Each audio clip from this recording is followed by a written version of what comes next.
Audio. Let me lower this volume for a second. Audio. Okay, I see the green light with the audio. It's good. Got some good audio. Hello, GTP YYZ. First here. There you go. Thank you. All right.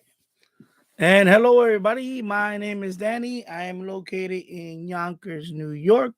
Welcome to my live stream. And I'll be on for about a couple of hours. And yep. Right now it is 68 degrees outside. It's cloudy. We're supposed to go up to the 70s tomorrow. And for the next few days, we're supposed to hit the 70. So we're getting a little warm streak the next few days. And I have to replace the other thermostat, the one right here in the basement, with a new modern one. I have the old rotary thermostat. It's old ones, very old school thermostat. So I need to replace that with something more up to date. So I'm gonna do that probably tomorrow, and we'll see. And of course, those you need the extra plug for that. So anyway, this board is very old. I'm just listening to the air band. Oh yeah. So anyway, we got 3 people watching. Okay, it's good. So this time I'm on time again. I was gonna send out. I was gonna share it, but I said let me just because last minute something came up and I almost was late. So anyway, let me talk about the first thing that happened over the weekend. It was Saturday. Actually, was it Saturday? Yeah, Saturday. Saturday. I put up the unfed. I made a video on it. Of course, is the Anthony Franz, greeting from the west coast of Florida. How's the unfed working? It's working well. So Saturday I put up the unfed. I made a video on that. Of course, I used a slingshot to launch the.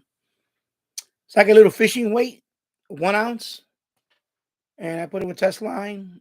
I think it's 50-pound test line, and a couple of tries. That's it. It was only a couple of tries. I did a couple of test shots with the glass pellets, and I was a little off. And once I corrected myself, boom.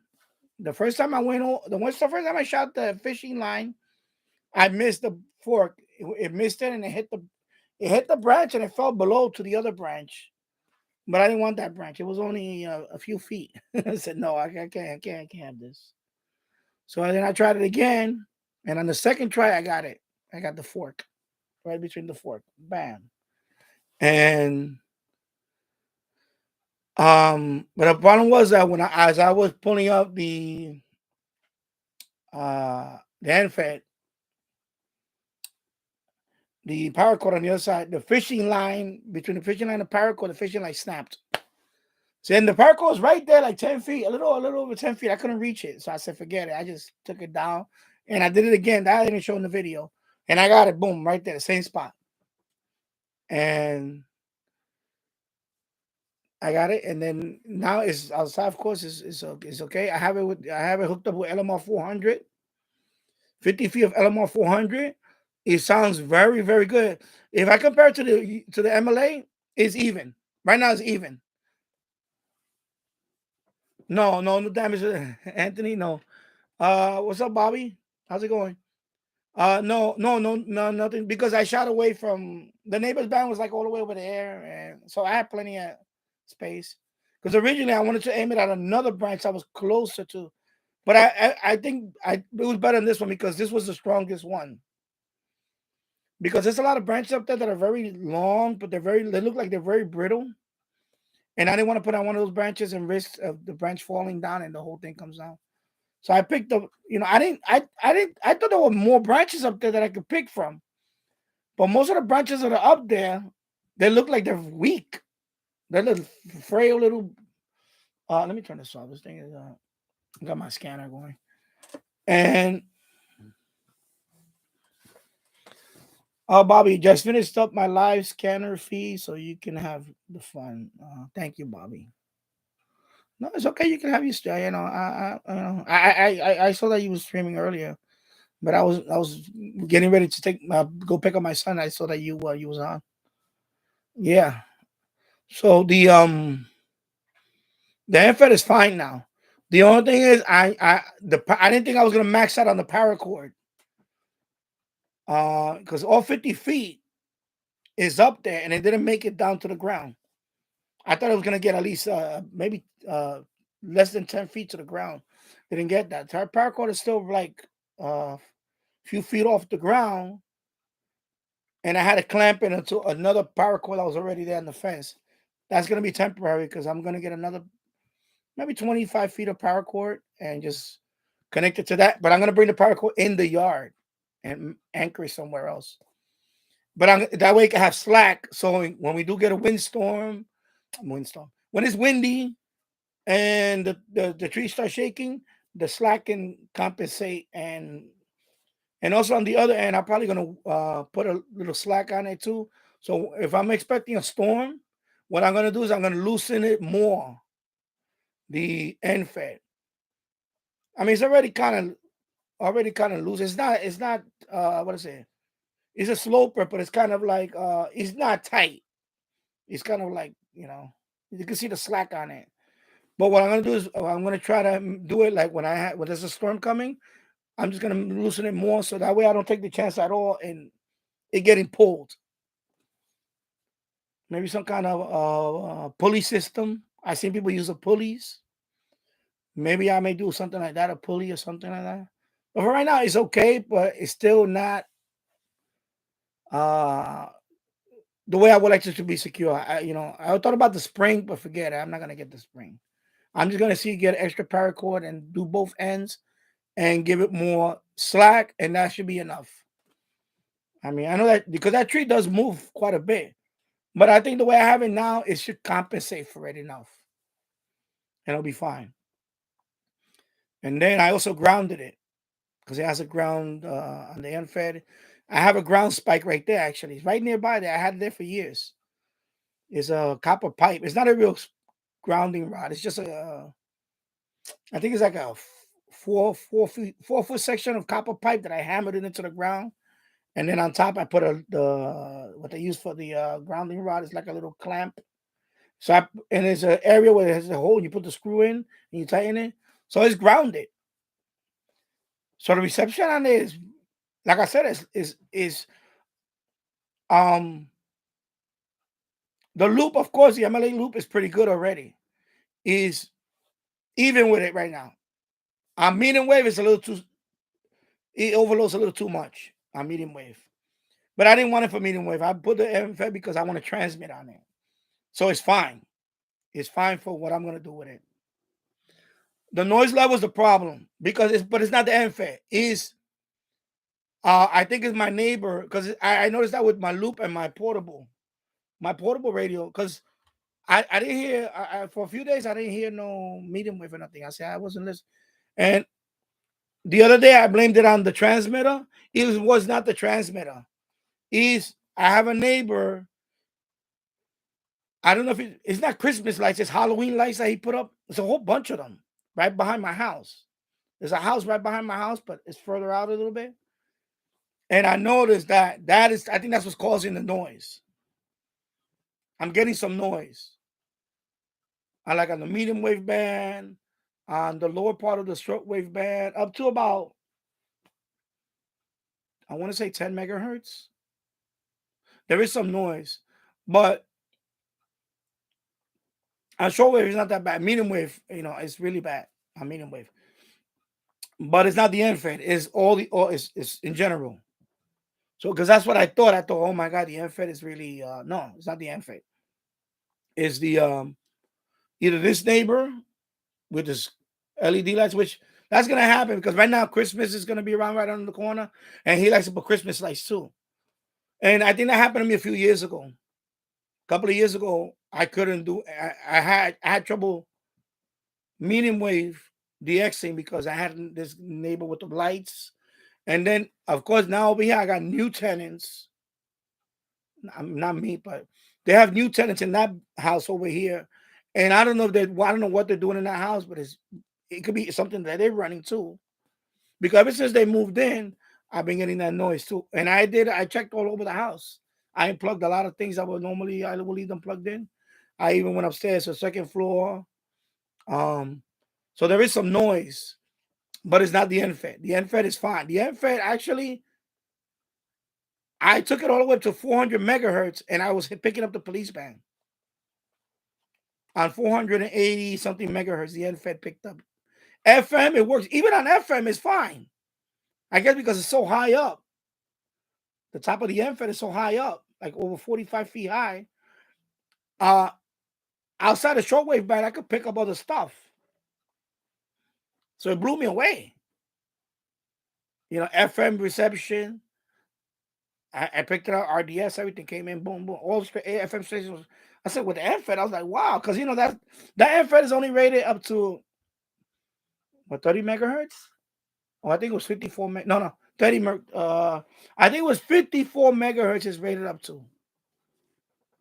So hello, Glenn Dantzler. Hi from South Carolina, putting up an NFET 100 feet.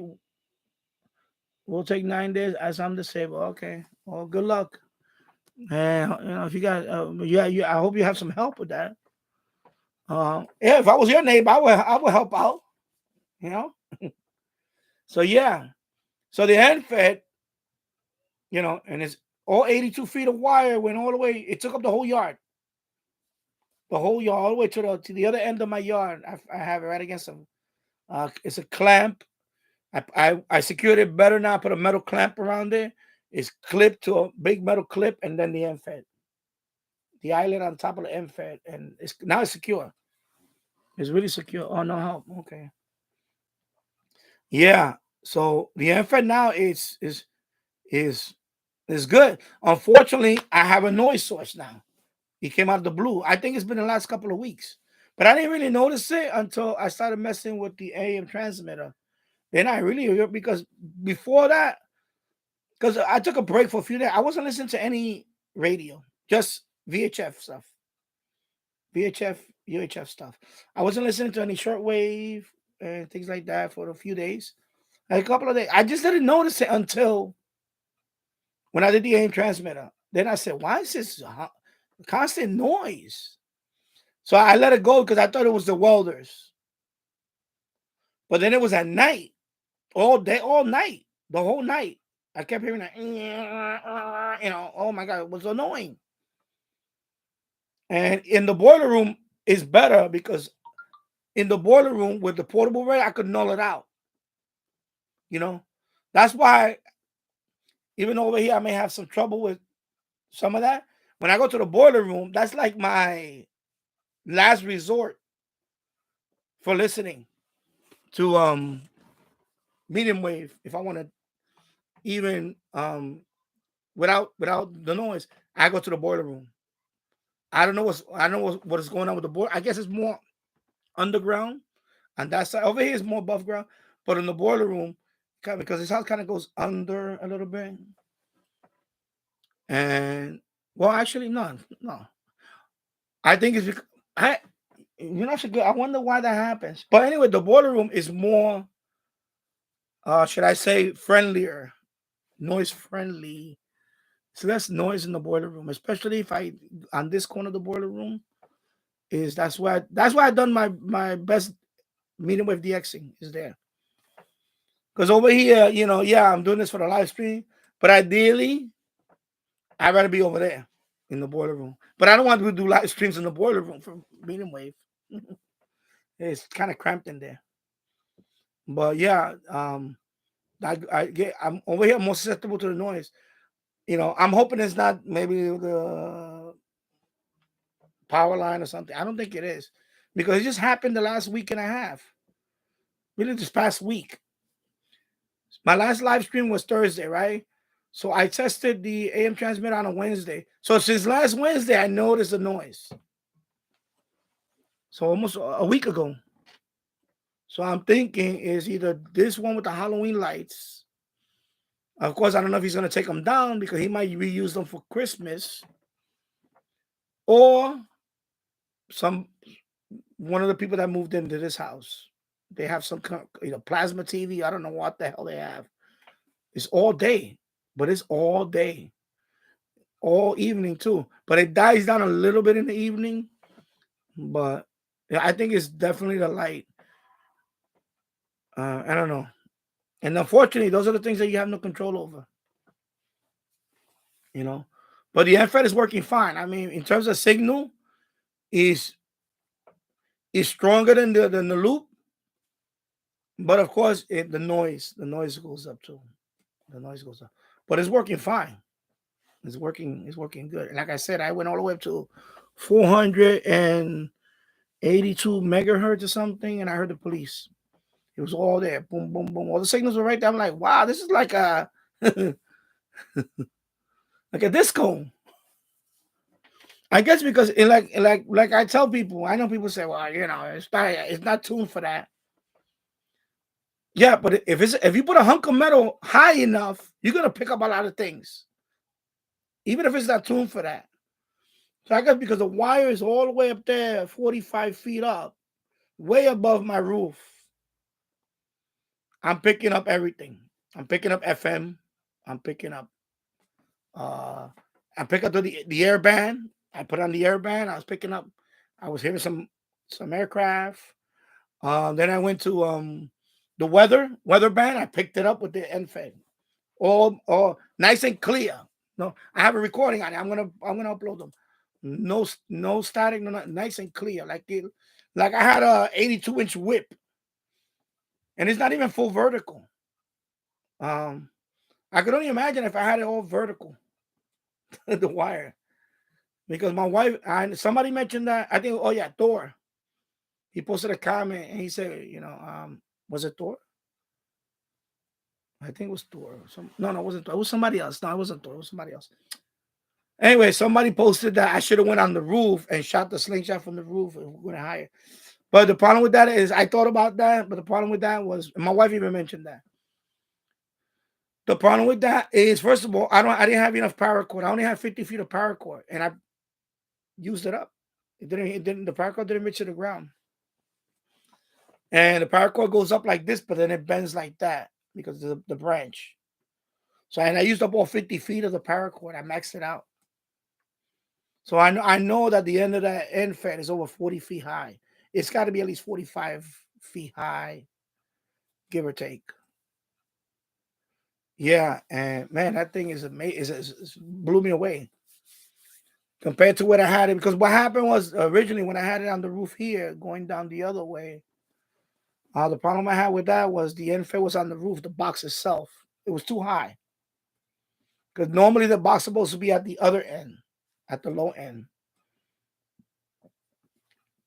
So I had it the opposite. That's probably why it wasn't doing well before. But it's doing a lot better than it blew me away. The issue is the noise, but now I can control that. Hopefully it'll go away. Right now, of course, it's November 1st. I'm hoping that this, is. I'm hoping it's just these lights, and then it'll be a temporary thing, and that's it. But I had that noise before. It was familiar. And I remember there was some other tenants in this house. I have feelings coming from this house more. I don't know what it is, but I don't know what kind of stuff they're running in there or the light. Anyway, I can't break my head over that. He's not going to stop me from listening. I just got to be more creative. I wish I could put the NFET going this way, but I have no room. I would have to be, you know how I did the down low stuff behind the tree and I shot the slingshot? And it's not that I didn't want my neighbor to see me. It's that I don't want other neighbors to see me. Because other neighbors not that we don't get along. It's just that, some people don't understand that when I tell people don't park on my driveway, they take it personal. They take it personal when I tell them, please don't block my driveway. They take it personal. And no, it's not a personal thing. This is my driveway. This is my driveway. You should not be parking on my driveway. It's not a personal attack against you. And that some people take it that way. And they don't even look at me. They look at me like, well, yeah. I say, screw you. I don't care. You're not gonna invade my space. I'm sorry.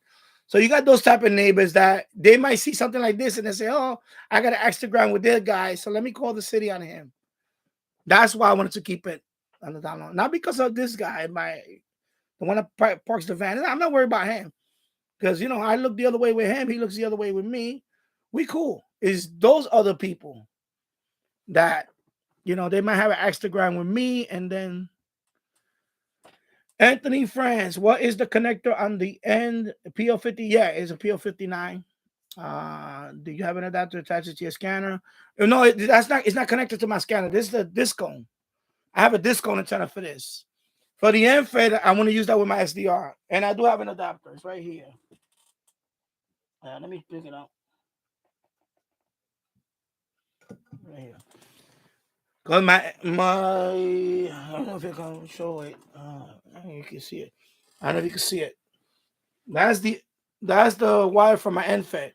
It's pretty rigid. It's an LMR 400. You see how thick it is? LMR 400. I got it through all the way over here. This is the adapter. Okay, SO239 to SMA. This is what I'm going to connect to my SDR. However, I just got my switch box. I was waiting for this too. I bought this from Amazon. $40. $40.26. Yeah. I'll put the link in the description. I'll put the link in a few minutes actually for this one. Because I told you I was looking for one for about $39. So I found this one and I ordered it.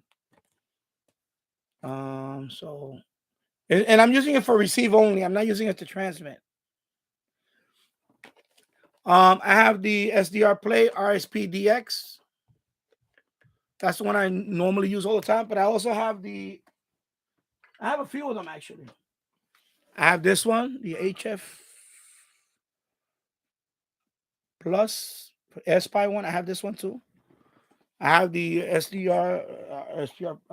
I have the RTL SDR. Okay, you can't see it with the microphone. Let me just bring it over.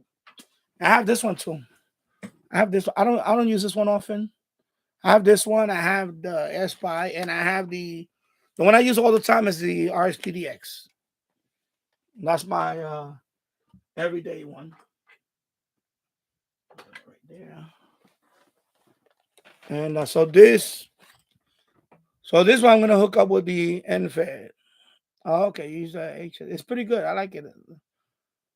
The only thing about that one is it only goes up to 300 megahertz, I think, and that's it.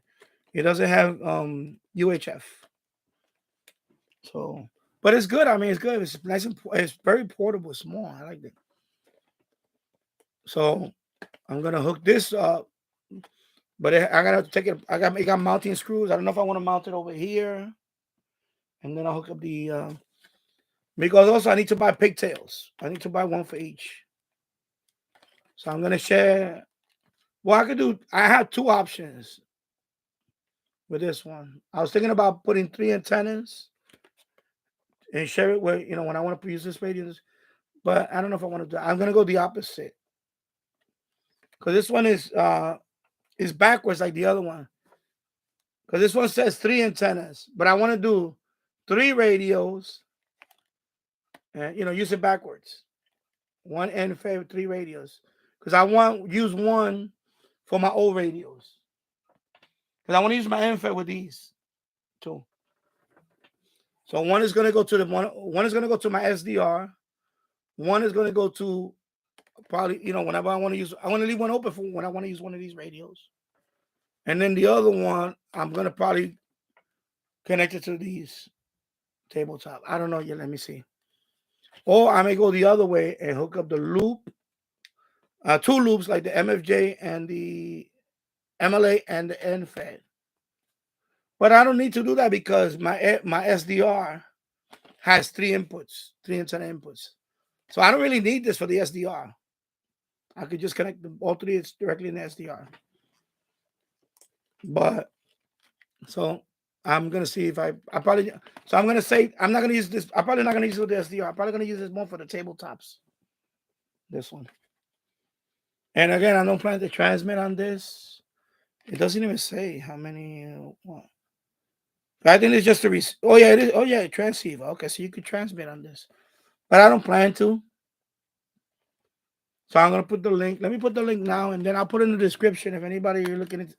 Because I know last week DJ Mota was looking for a switch, and I told him that I was looking for something about $40. So this is one I found for $40, and it got good reviews on it. $40. But normally these, if you go to MFJ, this is like $80 or more. You get it for $40. I'm not breaking $80 for no. So I'm gonna put the link for that one. Okay, so that one is rated at 1,000 watts. I'm gonna read in the description. 1,000, yeah, 1 kW PEP, and so let me put the link for that.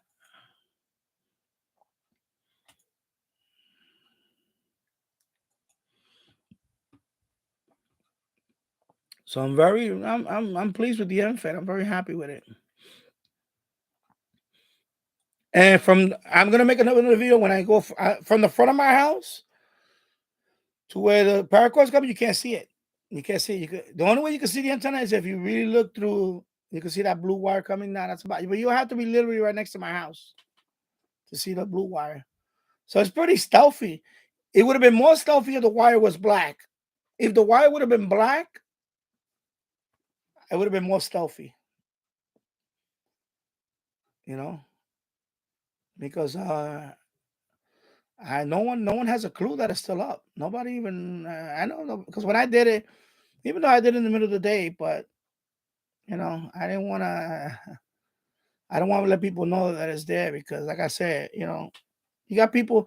You're always gonna have people like that. You're always gonna have a neighbor that, whatever reason, they just want to be, I don't want to say Karen, Karen, but you're always gonna have those type of neighbors. It's just, like the people, like the ones that I told them about the parking. Because when they first moved there, they used to block my driveway, and I told them, bro, like, do you understand that that's my driveway? You're blocking my own driveway. Like, don't they teach you that So they took it as a personal thing. Like, oh my God, like, no, it's not a personal attack. And people, some people are like that. They don't own a home. Yeah, but most of these people, they're not homeowners. They're living there. They're renting an apartment there.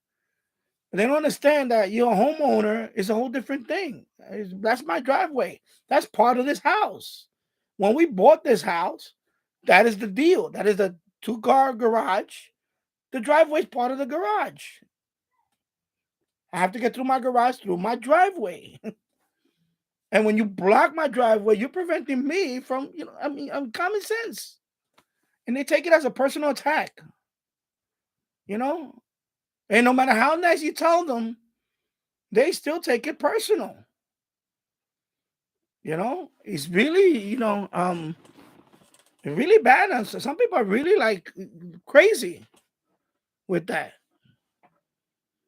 These are the same people that probably go into a store and the credit card gets declined or whatever, and they start ransacking the store, blame it on the store. The same people that come out in those videos going crazy. And you tell them nicely, can you please move the car? This is my driveway. You're blocking my driveway. And they're gonna flip out on you. And I'm like, no. I'm gonna tell you one more time, and then I'm gonna call the police. That's it. I tell them like that. I said, next time if I come out here again, I'm calling the police. That's it. Move the car. And yeah, exactly, Anthony. They just want to be a pain. Exactly. Because some of them are looking for whatever. I'm gonna call it the ghetto lotto ticket. They want to find a way to sue you. Maybe, they want me to fly off the handle and put my hands on them or something. And they'll claim that I assaulted them or whatever. And then they'll try to sue me or something, Come on. This is why I told my wife when I say retirement, The next house we're buying, I don't want nobody near me. My neighbor has to be 100 feet away here, at least 100 feet away. Well, not even 100 feet. That's way too close. You know what I mean? I don't want nobody near me at all. I think I want to be in the middle of the boondocks. I'm telling you, because some people are just crazy. There's too many crazy people. Exactly, but exactly, Daniel, that's the problem. A lot of people don't have common sense. A lot of people lack common sense. They think that when you disagree with them, it's a personal attack on them. No, it's not a personal attack. This is why I have to do these things. Believe me, the whole antennas on my property. The whole wire from end to end is out over my property. It's not that, but there's always gonna be that one person that wants to, they want to stick it to me one day, and they're gonna say, "Oh, I'm gonna call the city on this guy because he got this." So I have to. That's why this is what I have to do. It's things like that I have to do because I don't want to take that chance. And what they're gonna tell me? What they're gonna tell me? Take it down. All right, I'll take it down. And that's it.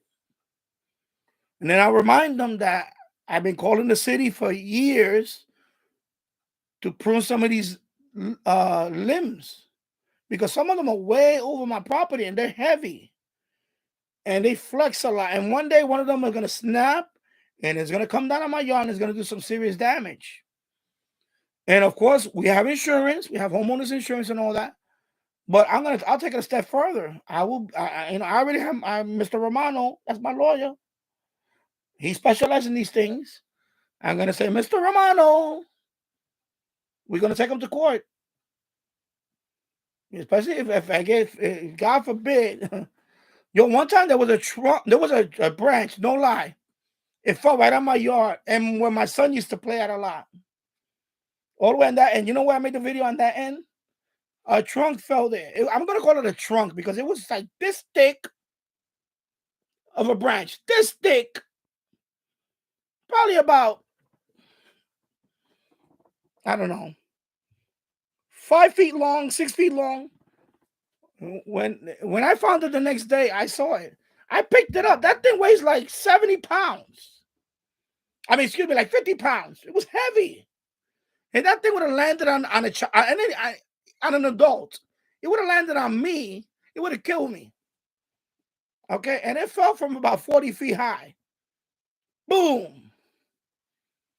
And lucky that my kid was not playing that day out there.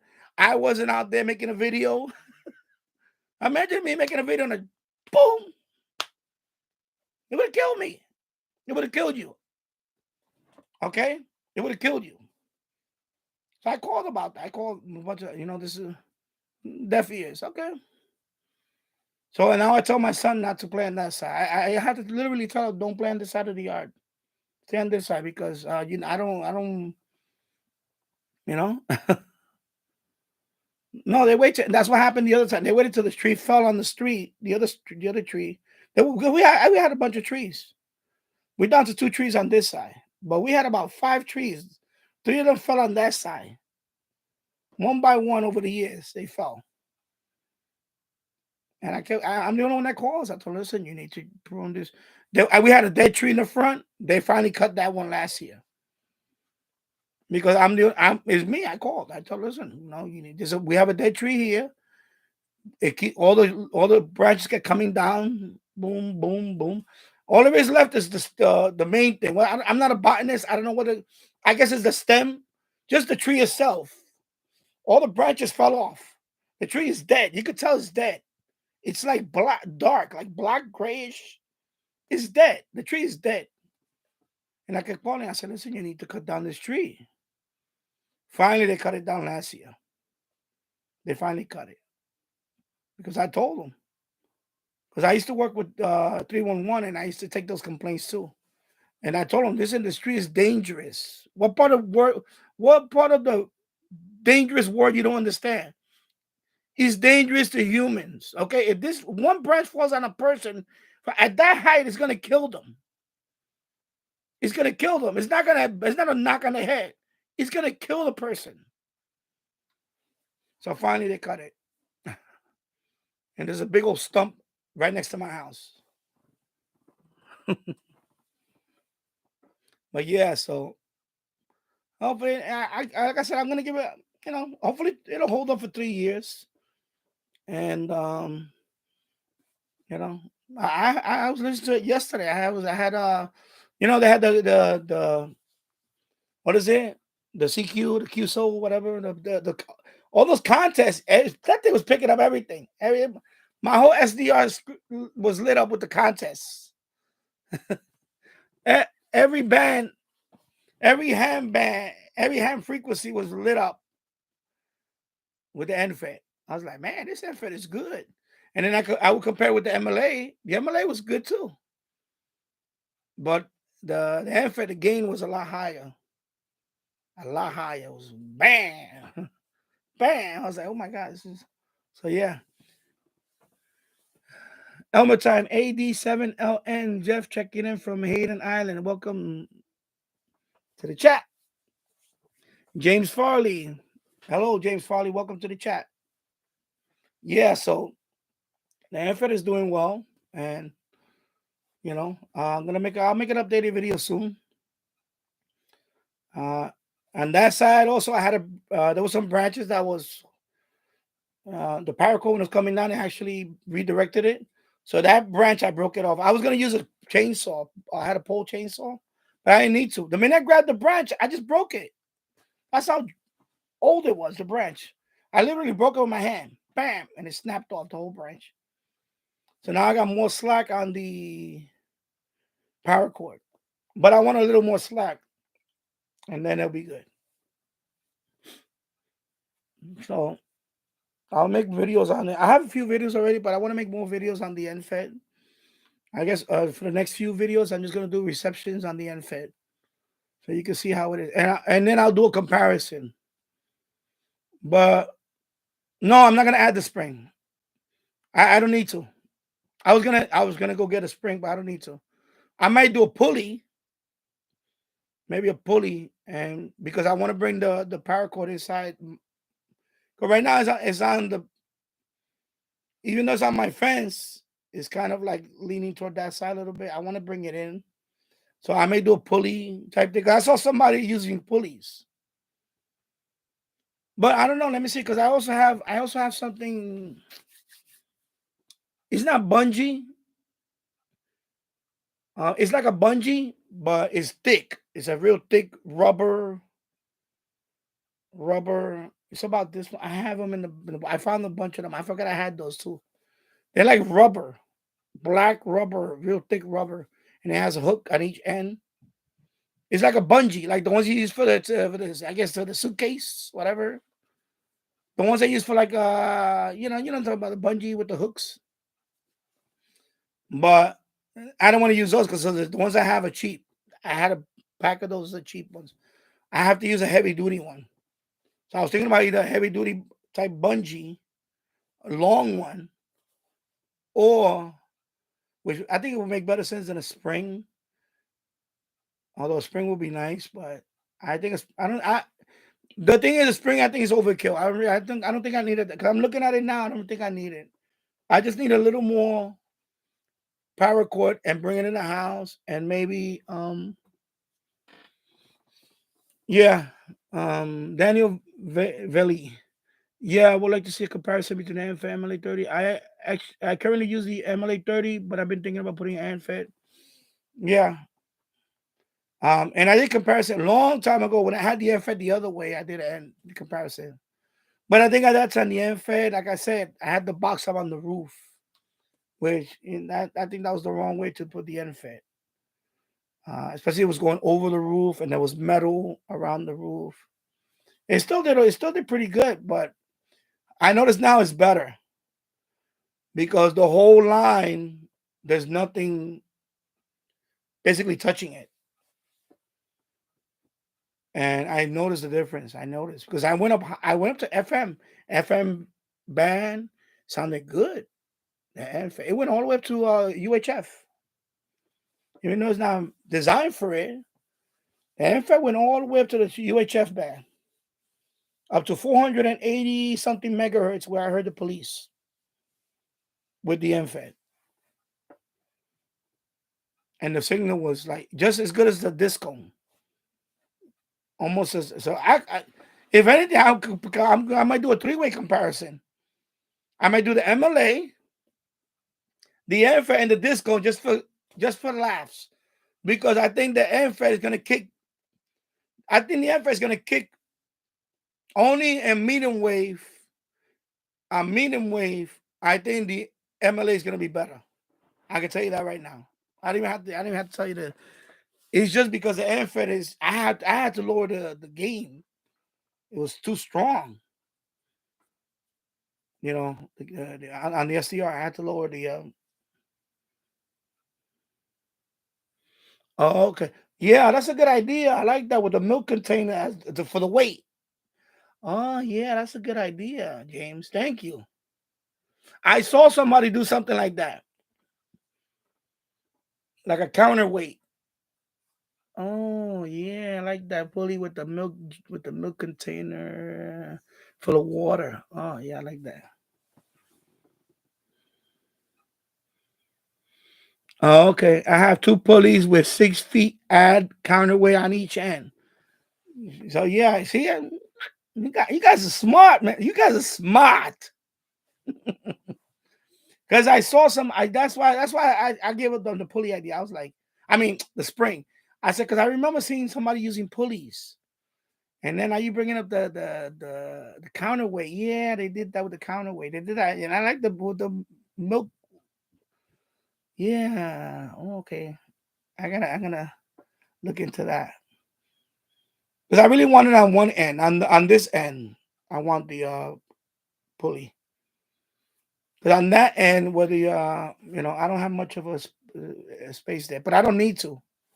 Yeah. Well, I have empty. I have a few of them in the. I have a couple of empty milk jugs, milk containers, people, not jugs. Get your mind out the gun. Whoosh. Oh my! The minute I said that, I knew something. It didn't sound right. Milk jugs.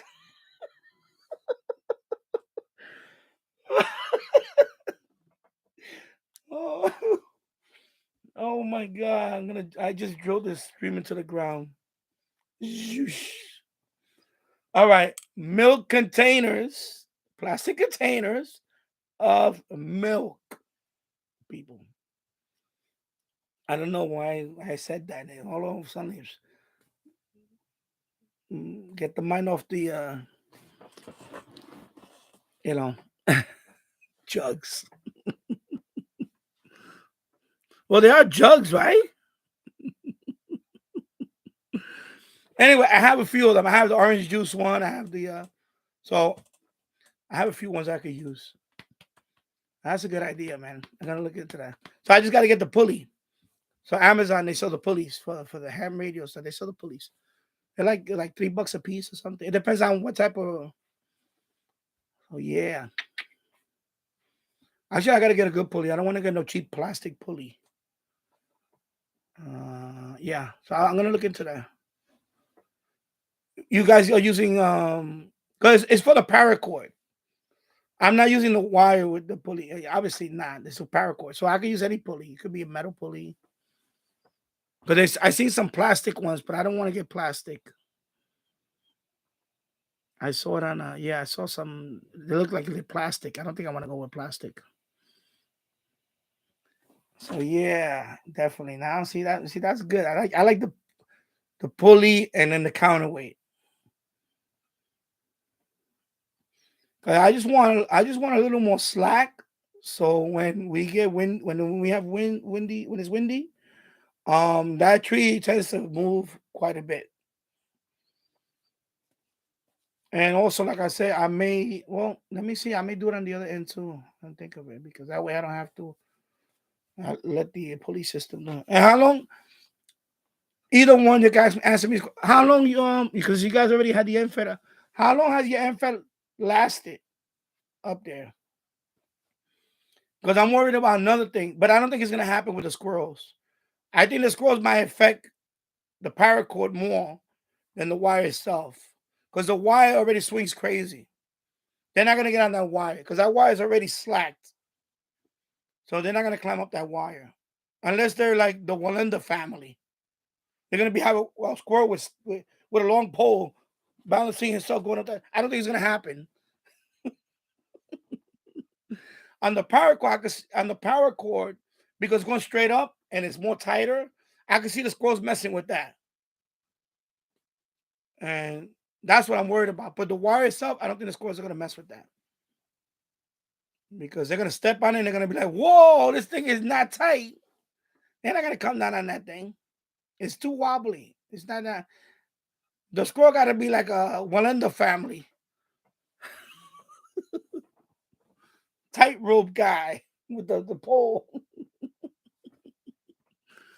Yeah, so I saw a video on some guy. It was a guy that he put up he put up a few antennas on the tree. And he told me you're lucky if you could get like maybe he said he had one for almost 5 years before the squirrels did damage to it. They destroyed his wire. The wire part, they actually destroyed it. I think because they run up and down on there. I don't know if they gnawed on it or something happened. So of course I looked into that. I saw a forum that somebody said to put pepper. What they call that squirrels don't like pepper. They don't like what's the ingredient in pepper? Capsaicin. That's how you pronounce it. Capsaicin. I know in my wife in Indian they call it. That's what they call pepper in anyway. The ingredient in the pepper, like green pepper, jalapeno pepper, is called capsaicin. They hate that. That's like the repellent for the squirrel. So I was thinking about pepper spray. Put pepper spray and sucker. At least at the 2 entry points, put pepper spray. Of course, if I mess with it, I can't rub my face with it. That'll be bad news for me. But I don't think the squirrels are gonna bother. They're not gonna bother. I don't think they're gonna mess with the wire. I think the paracord is what I'm worried about. The squirrel. But that's thick paracord. The one that I have is thicker. It's not the. Let me see. Let me show you an example. This is old. This is an old piece that I had a long time ago. See, this one is thinner. This paracord is thinner. This is not good. I wouldn't use this. The one I have is thicker. 1100. I think is it called 1100. It's much thicker. See, this is old. This is for. I use this for like This thin one is for Christmas. And those big inflatables. This is what I use this for. But this is no match for out there. And then this is, although I have a little bit of piece on the other one, but I need to change that to a thicker one. This is all the piece that I was looking for. The other piece I couldn't find. This is old piece. And cheap. Yep. So I'm going to look into that. So I'm going to hook this up too. And then I have to get the pigtails. Because again, I'm gonna share. I think I still gotta get pigtail wires for this. So I'm gonna need at least 1, 2, 3. Well, I haven't even determined what I want to do with it yet. Because this is thick, man. LMO 400. I can't. This is thick. Let me show you. LMO 400 is my God. Lucky I had some. I forgot I had some. This is thick. Look at the size of that. That's some thick coax. That's some thick LMR 400. So other than a tuner, I'm ready to transmit on that sucker. Let me put it low. I don't want to put this too. Okay, it's too much up now. Now you're seeing too much of this up there. So now I have to get a tuner. And yeah, I can start using that. I could transmit with that and fit. Of course, I would like to do a dipole, but let me see how this goes because I'm trying to be stealthy. The dipole is going to be more of a challenge. For me, I think it'll be more of a challenge. Unless, well, I have an idea. I think I could put a pole in the corner. That corner of the yard where I was filming at, where you saw me bringing down that corner where the two fences meet. I could put a pole there, and then not too tall, maybe like maybe try to get up as high as 10 feet, and then do some kind of dipole or something, or use some. Oh, maybe no, I know, I know this. I know people use. What's that? I think I seen it on eBay. It's the army. What they call it? James Farley. Plastic plates with a hole will deter the squirrel to. Oh, plastic plate. Hmm. Yeah, I have to look into that stuff because these squirrels, they climb on the power lines over here, right in front of my house. I see them climbing on the power lines, but the power lines are very tight compared to the wire, the end fed portion, the wire portion of the antenna. I have it to the point where it's very loose. It's not tight at all. So I don't know how they're gonna get there. I don't know how they're gonna keep their balance if that thing is swinging like this. You know, the minute they step on it, it's gonna be swinging like crazy. They're not gonna be able to stand on it. So I think I'm safe with that. I think I'm safe with that. I think it's just the paracord because it's going straight up and it's tighter. A little more tighter. I can see them going up and down that more. So, but definitely. So my observations right now is working very well. It's working well, and like I said, I'm gonna make videos on it because I'm telling you, I picked up weather station, the weather bands on it, nice and clear. I picked up police. I picked up FM radio on it. I was like, wow, this thing is like, of course, and I did comparison with the MLA just to, because it's not designed for that, but nothing. MLA couldn't pick up anything beyond. I think the MLA barely picked up some FM, although they're not designed for that. But I just wanted to see how far can I go with the MFed, and it picking up all the way to 480 something, and I kept going higher, but there's nothing to listen to up there. Long wave, no, because I have noise, but it will even. They were even. Because right now, on both of them, I'm getting a lot of noise because I want to tell you there's a tenant. I don't know what's going on nearby. That lately I've been getting noise. So what's up, Tom? Tom Hamrat 88. Yeah, so long wave. Right now I tried it and it picked up signals, but again, it's too much noise right now. Until this noise source gets eliminated. And also I didn't really stay up late and tried it. Maybe if I stay up at maybe if I stay up one night and like 3 or 4 in the morning, and maybe I try to listen to, because I think the latest I was listening to was around 11 o'clock, and I saw some signals. I could see the carrier on long wave. I could see like what the MLA 30 was getting, and again I didn't compare it to. It could have been that too. Yeah, so I don't know. It could have been, but anyway, um, it could be that too. So, but everything else was fine. And again, the NFA, I didn't put it up for, I only put it up because I want to use it to transmit. Because that's the only antenna I'm going to be able to transmit on. I don't have no other transmitting antenna other than that. Uh, for and I was listening to FT8, 10 meters, No, it was good. So I had it at 10 meters. Was it? No, 10 meters. Was it say 10 meters? Yeah, I want to say 10 meters. 20. Yeah, 10 meters. 20 meters. FT8. It was fine. So yeah, 20 meters. It was doing well. So the MFed is doing pretty good.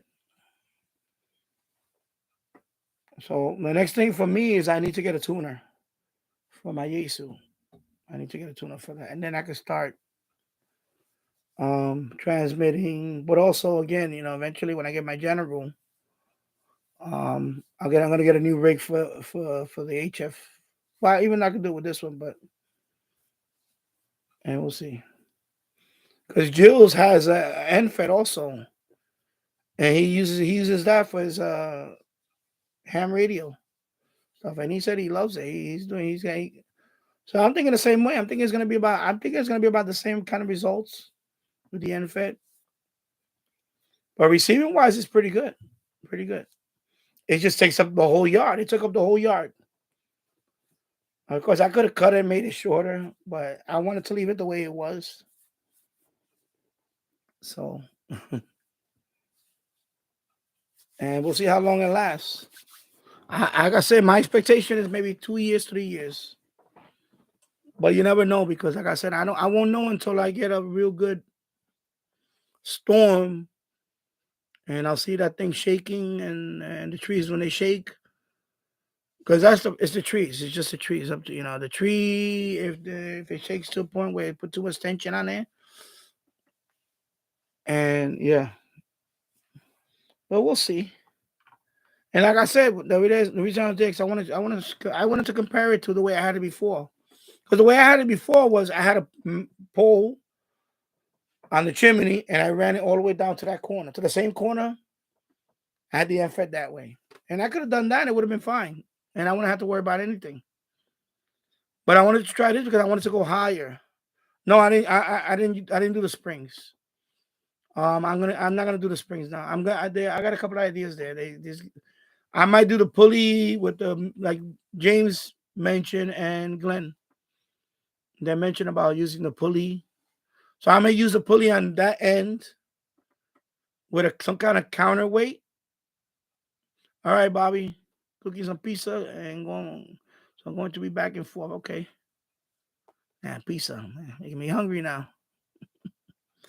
And so I may do it. I like that because I saw somebody did that a while back. I saw a video of somebody do that with the pulleys, and they use a counterweight. I saw somebody do it with some kind of bungee, but not those cheap bungees. It was a very heavy duty bungee. Somebody did it that way. I saw somebody also do like what he said, what he mentioned, and I remember that somebody did it with a milk container full of water, like a counterweight. Which that would be a good idea. The only thing about the milk container is I can't fill it up too much with water because of course in the wintertime it's gonna freeze. So I could probably fill it up halfway, right? I would have to fill it up halfway in the wintertime. Leave it. I mean, say fill it up now, but I'm saying it cannot be full all the way to the top because I don't know. I'll look into that. Or try some other material. Instead of liquid, try I can get sand. I don't know, try sand, like a sandbag or something. I don't know. Antifreeze, okay. Yeah, antifreeze. You could use sand, yeah, because that's like my umbrella. I have a big umbrella there. I have sandbags. They have like inside. They have like two big bags. You fill them up with sand. I could do the sand. That way, I don't have to worry about if freezing or whatever. You know, I think that'll be good. Yeah, And of course, what else I was going to talk about? That was something I was doing right here in my head, and then so anyway, I wish I could plug it in, but the problem is it's short right here. I don't have a pigtail to connect it to, because I can't. I don't want to connect this directly to the radio. I can't. It's too short, and it's rigid. The Helm 400 is too rigid to even bend it and all that. So I'll just set this thing up tonight, and then I'll get the pigtails for this, and then I'll hook it up to.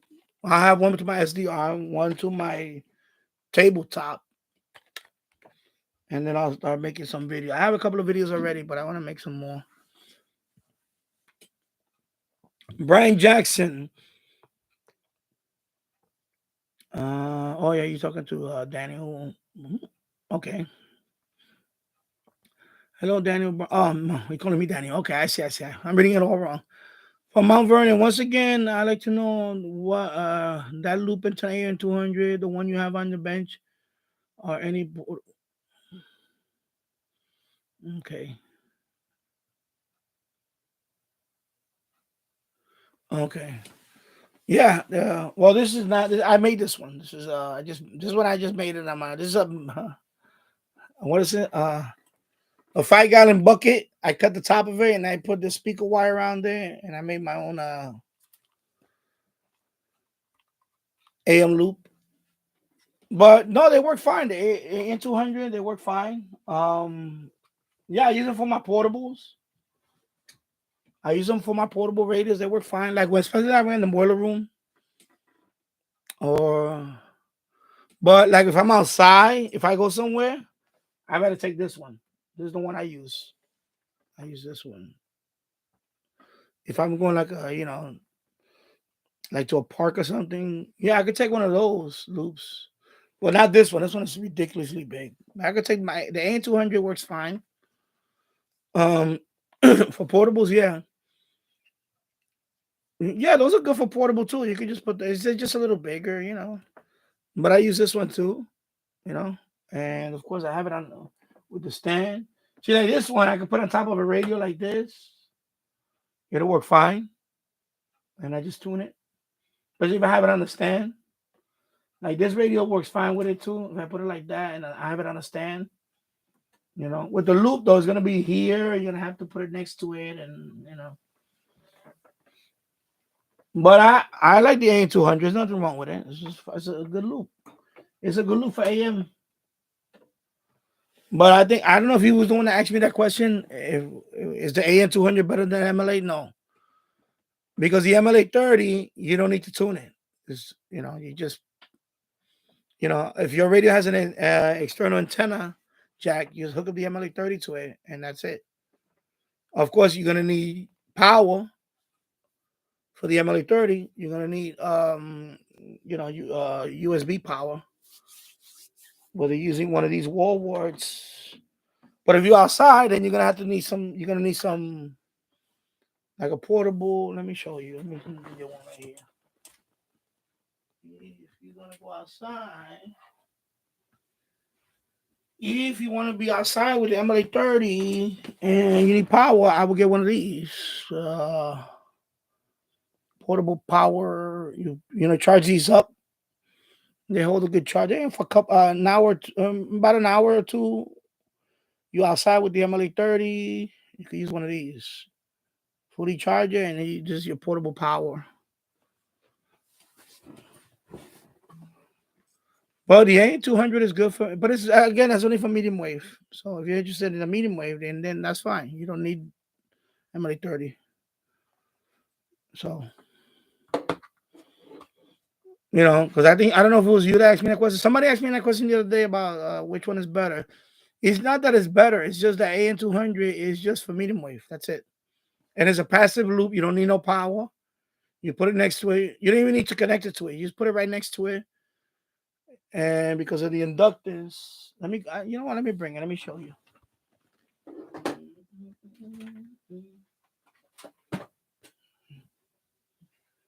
And 200, and my God, it's so dusty. Wow, it's dusty. So this is the AM200. See, it's a lot smaller than that one. Of course, the AM200, you don't need to connect it, you know, even though it has a little connector right there. You don't need, I never use this. I don't even use this. To be honest, I don't even use it. It doesn't work for me, the connector. I just put it next to the radio and I tune it. I tune, you know, whatever frequency is on here, you have to tune it here, the same frequency, and that's it. And you lock in the signal and that's it. And then I move this around. I usually have it on a turntable type thing and I move the whole thing. And that works for me. This works fine. You know. Now for a bigger radio, like this one, like a bigger radio like this one, I can use this too, but I'd rather, you know, hook up the MLA30 directly to it. Because to me, that's like a tabletop. Or this one, same thing with this one. I'd rather hook up the, you know, not this, I'd rather hook it up straight to the antenna. But it's more portable, yeah, I can hook it up to, you know. Because I know some small portables, if you hook up the MLA30 to it, it might overload it. I don't use the MLA30 with small portables. I just don't. I don't need to. I have plenty of radios that I use. They don't have their own uses. Normally for my portables, I just use this for medium wave and this. For shortwave, if I'm outside, I'll use the reel. I'll use this one. The long wire, I'll use this thing. I clip it onto the antenna. I'll use this. Let me bring it down. Okay. If I'm gonna listen to shortwave outside with a portable radio, like in a park, I'll just use this. It's a long wire. All right. You hook it up to, you know, the antenna jack and clip this on a tree or something. And that's it. That's what I use. I'll use this. Or, and then I have another one that at the end of this has an adapter. You could clip that onto the antenna. So if your shortwave radio doesn't have an antenna jack, they have a clip that goes with this. Some of them already come with it. Some of them have an alligator clip, or just get a long piece of wire with alligator clip. I have one. I made my own long piece of wire with 2 alligator clips, and I use that too. If I don't have this, I use that, and it works fine. It works fine. You know. Okay, I'm trying to reel this thing back in. Okay, it's this way. So I put it this way. I had never used the MLA30 outside in my yard. I don't need to. I just use this or a long piece of wire clipped to the antenna, and that works for me. And then this is for medium wave. I use this for when I'm outside in my backyard. And that's it. I don't need the MLA30 for that. MLA30 is more for my SDR, for my tabletop. But for my portables, I just have this. I like to have this in my bag. So this will be like if I'm going to a park, right? Well, if I go into the park, it's going to be mostly for shortwave. But if I'm going, say, for example, if I'm doing daytime medium wave DXing, I have this, I'll take this, and I might take this with me. This is my listening stuff to be outside. I'll just take these. Although this one, I try not to take this because it's too bulky in a bag. And, so I would narrow it down to these 2 normally. Yeah, they work wonders with portables, exactly. Shortwave, medium wave. Of course, this antenna, you can't buy it anymore, it's sold out. But I would still take this one. If I didn't have this one, I would still take this one. And that's it. And it works fine. Let me put it right here. And it works fine. It works fine. I've done it before. I took it to a park. I took it like that. I took all 3 of them to a park. When I was in Florida, I made that video. I took this one for shortwave. And or a long piece of wire. I have one around there. All right, let me go get it right here. Let's show you. You don't even need that. You don't even need the reel.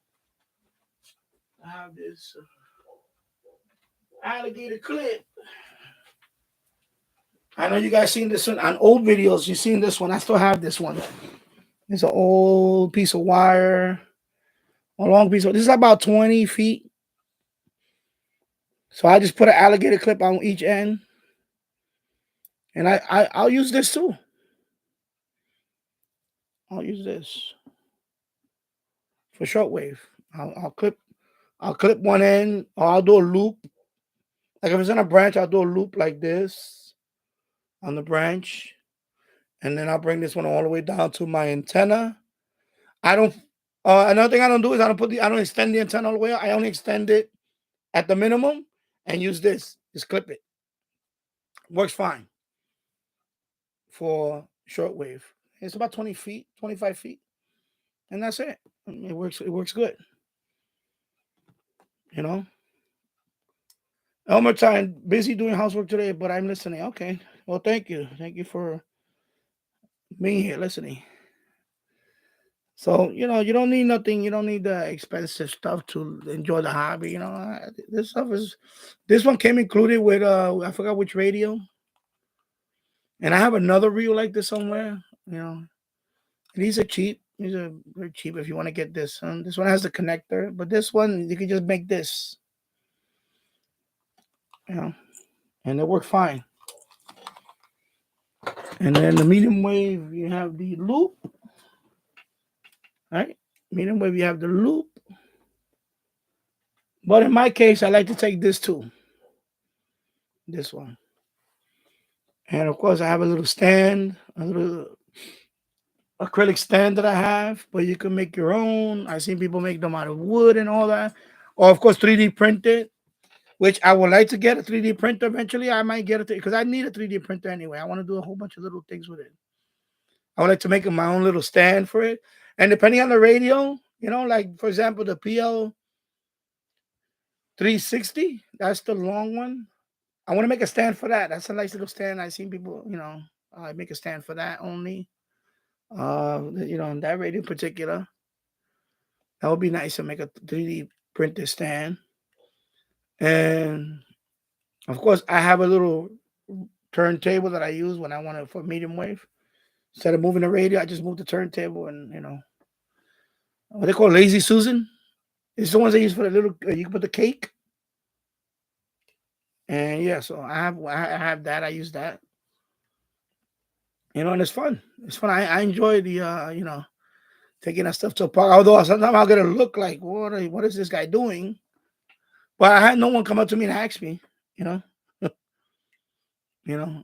sometimes it's good just to go outside, go to a park and listen, because right now I'm getting this noise here. Because that was the first thing I got. Was when I hooked up the end fed and I plugged it into the SDR, and the minute I fired it up, I was like, whoa, what's all this noise? And I was like, man, don't tell me that's the end fed. But it wasn't, because then I switched it to the MLA 30 and I was getting the same amount of noise. Well, not the same amount, because the MLA 30 kind of null it. It's pointing a different direction. But the noise is there too. So I know it's local source. Somebody has some noise is coming from, and I hope it's temporary. But even if it's not gonna stop me from, that's another thing. Don't let those things don't let noise deter you from listening to your hobby. Just be more creative. Hello, Dwayne Trivet from Northeast Tennessee, and welcome to the live stream. Welcome to the chat. And again, I'm not gonna let that deter me because somebody is there either this neighbor or that neighbor is not. I'm not gonna let that deter me. There's other stuff I listen to. Now if I want to do some serious DXing, then I'm probably gonna go. I haven't tried outside though with the radio, like because I said the noise are getting from here, but I don't think the noise is coming from this house. But I'm looking, but I may go outside too and just try to listen to it out there. because also the MFET is out there. I can get a shorter wire and just hook up to it, and I want to listen to it out there. See, and also, like I said, you can go to a local park, listen to some stuff there. But right now for shortwave, it's fine. It's just below, like, I want to say 10 megahertz. I start getting the noise. I can hear it a little bit. But as you go lower, it's more pronounced. It's more there. I think when you get to about, yeah, I'm gonna say the broadcast AM medium wave. When you get to about medium wave is when on 160 meters, I can hear it more. Yeah. But I can still pick up the signal, but it's just the noise, you know. Some of it, some of the weaker stations, unfortunately, the noise overpowers it. So, but I mean, you have no control over that. Sometimes it's a neighbor, or sometimes it's something. And you have no control over it. You know why? It's not gonna stop me from listening to. I'll just figure out another way. You know, and of course, I put the MFET for transmitting. That's what I'm using. I'm gonna use that as my transmit antenna. So that was the main reason why I put it up. Because receiving wise, I'm okay with the loops. I don't need the MFET for receiving. Between the discone and the loop, I'm happy. I'm happy with what I have. But to transmit, I need something like that. I need a wire antenna. I can't transmit on a discone. That only works for uh, you know, uh, what is it? 6 meters and so on. And I don't even know if I want to use it for that. I don't know. I don't know. So, you know. So there you go, Brian. I would just for portables, I would just use it like that with the inductance. Just have it next to it. I don't use this. I try using this. Like I try connecting this directly to this one, and it was didn't do anything. It wasn't any good. Now with inductance, I had the radio next to the radio. It works a lot better. So that's what I noticed about these loops. Even though they had the connector, it didn't work for me. I'd rather have it with the inductance. Just have it next to it, and then you just move the loop around, or have it point to a certain direction. You move the radio, and then just tune in. That's it. That usually works. You know, that usually works for me. And yeah. So right now is 1 hour and 18 minutes. Wow, this went by like that. 1 hour already. 1 hour 18 minutes. Got 8 people watching. And yeah. And yesterday, over the weekend, I was hearing some pirate stations too. I picked up some. Actually, I could have picked up one, but I wasn't listening that much over because I had to do other things. Especially that was all day when I was putting the because the tent I told you about, the van. When I first was gonna put the end fed up, the van wasn't there. So then he put the van there. So I had to wait till he put the van there, and I'm being quiet on the other end. I'm sitting by the boulder, trying to be quiet. Then he leaves. Then he goes across the street.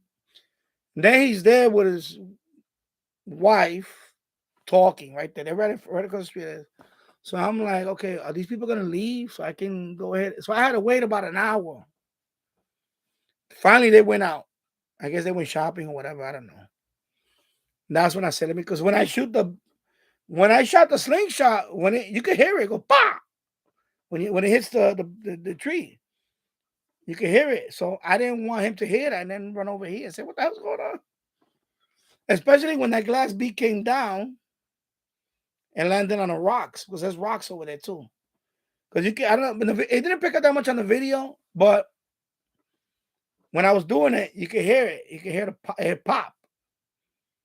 Because that glass bead, man, that thing, when you shoot it with the glass bead, I got far.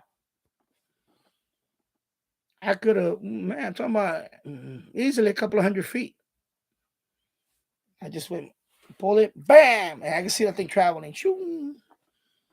You can't miss it. You look at the glass bead, you can see it going. So when it hit the tree, all you hear is pop, pop, pop, pop, like bouncing through the branches, and it came down and it hit the rock. So then when I shot the lead weight, it was even noisier with the lead weight. So when you saw me going like this, I heard a and I heard a pop, pop. It hit all the way landed on the other side, and it hit the branches and all that. And then when I went to the other side, it was hanging right there. It was already down there hanging. So I'm trying to be discreet about it, but he was right there. And then when he left, that's when I started doing all that. So I'm telling you. I want to do another one, but I want to do it the other way going up the hill because I want to get that direction. So that's going to be east to west. But that one I have to do. That one I'm going to have to do at night. But I'm not going to use a slingshot. I'm just going to chuck it with like a water bottle. It's just a wire. I just want to throw a wire up there just for receiving. I got like 100. I got 100 feet of speaker wire. I heard the first bee hit the tree. Yeah, you heard it, right? And before that, I did a couple of test shots. So, and I didn't put that on the video. I did a couple of test shots before that just because I wanted to try to test it out first. I just shot it up all the way up the hill. I just went random. I just said, let me hit right here. Let me just see how this, let me get a feel for it. Because the last time I had a slingshot, I was a teenager. I had one as a teenager. I had a slingshot. Actually, it wasn't even mine. I borrowed it. Somebody lent it to me for a couple of days, and I was like, "Oh," but I never owned a slingshot, so I was like, "Okay, you know." But I just took a deep breath and pointed right at it. I took a test shot, see where it goes, and I said, "Okay, I'm shooting too low. Let me compensate." And I went up a little higher, right there, steady. Take a deep breath. Don't hold it too long. Boom, let it go. Before you start shaking, that's the worst thing to do is hold it and try to aim. No. You already know where you got to just go. Boom, boom. That's it. And I got it. Boom. On the second try, I got it right through the. All right, Anthony. Thank you for stopping by. Okay, dinner time. Catch you next time. Take care, Anthony. And thank you for stopping by. I'll be back on Thursday, 4 p.m. Eastern. And yeah. So thank you, Anthony. So yeah. Let me put something on here. Let me put the well, let me you can hear the noise for yourself. I'm gonna put the MLA 30 though, because where's the plug? Let me hook up my MLA 30. Let me get the power. And I'm gonna hook it up to the Yaesu. Right? The Yaesu. Gonna hook it up to the Yaesu. Okay, receiver. Okay. Which is the now I'm gonna hook up the stock antenna. Okay, so first let me disconnect it from the SDR. I'm not gonna use the SDR.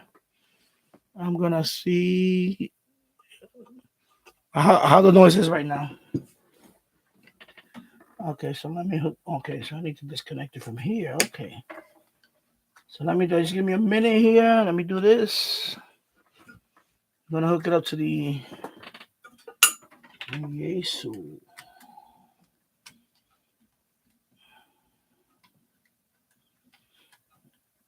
I wish I had the Drake. But because this Yaesu, I don't know. I feel like this Yaesu is not. But so what? Who cares? They won the game 35-13. This is the most complete roster, top to bottom, in the National Football League. Of course, you don't hear any noise. The Philadelphia Eagles. But can Jalen Hurts this is medium wave, 1050. Looking at the remainder of the schedule, it might feel like it's warm. We got a pretty warm week ahead. It's going to take us at least through the weekend. Perhaps even into early next week. Temperatures running at least 10 degrees above average a lot of the time for daytime highs. Still a couple of showers north of Boston right now. WBC. Let me go down the band. I'll see. I can pick up that. approximately 64 miles up. Let me go down to.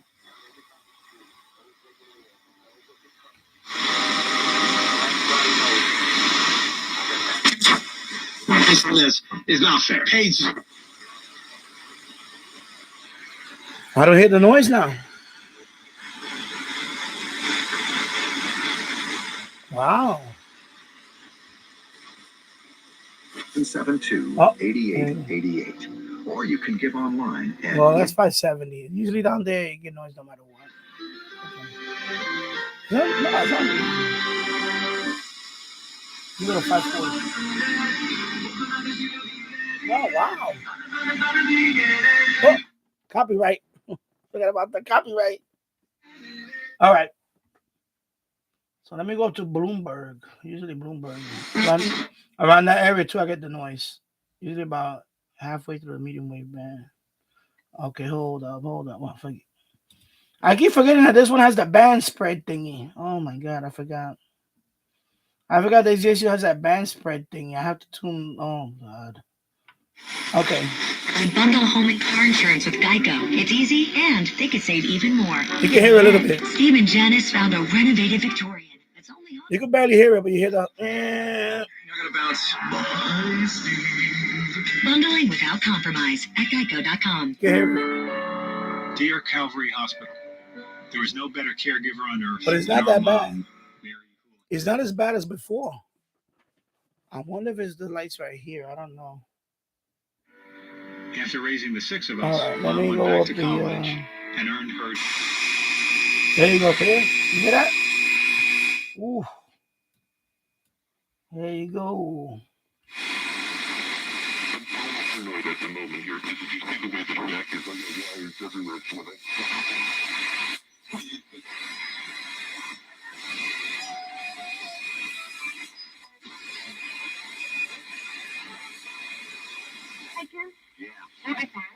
Nothing much. So you won't stop, huh? All right. What are you doing after the show tonight? I don't know. I kind of figured I'd get a little sleep for a change. Oh, come on with us. We're getting up a party to go to the hot spot. Oh, count me out, Marco. I want to stay home and write a couple letters. Oh, I see. Oh, well, Bonnie, for one. I ain't written to her girl for such a long time. Honestly, I wouldn't blame her if she was sore as a boil at me. Okay, are you still thinking of that kid? Sure, why not? I thought that was over long ago. Oh, no. Well, it ought to be. What are you going to do after she's married? Go write match notes to her? After she... What are you talking about? She's going to be married to some rancher guy. Who said so? I got it from one of the girls in the troop. She wrote me all about it. Married? Oh, there must be some mistake or something. There's no mistake. It's all set. Holy gee. Why didn't she tell us? Why didn't she let me know? Job breaks up, dead. The world hasn't come to an end. Why, you're Skid Brown, a big guy on Broadway. Why worry over a cheap little boy? What? I said shut up. What? No, that's the way the wind blows. Yeah, that's the way the wind blows. Now get out of here. Let me alone. I want to think.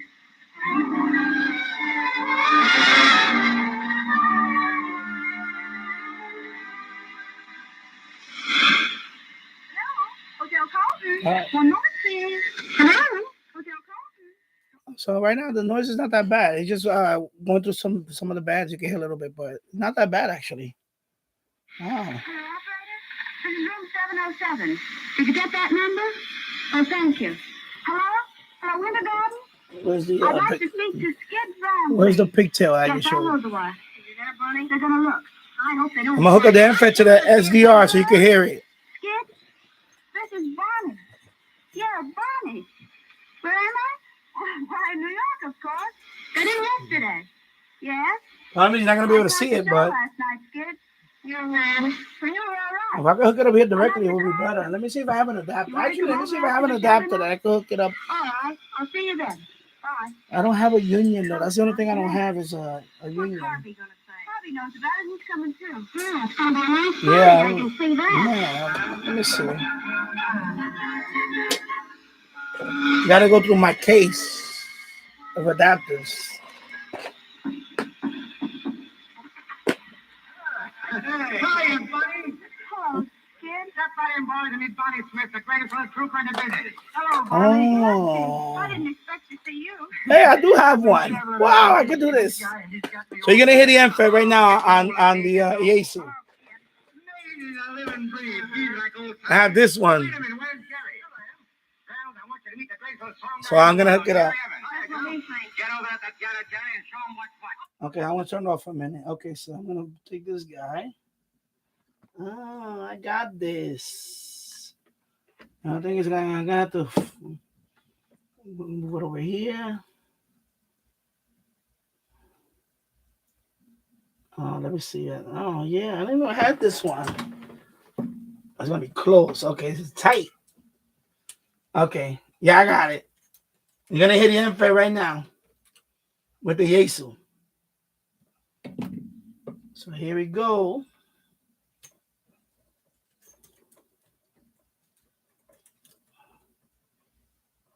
What you heard earlier, that was a loop, right? MLA 30. Now you're gonna hear the MFET. You're probably gonna hear noise now.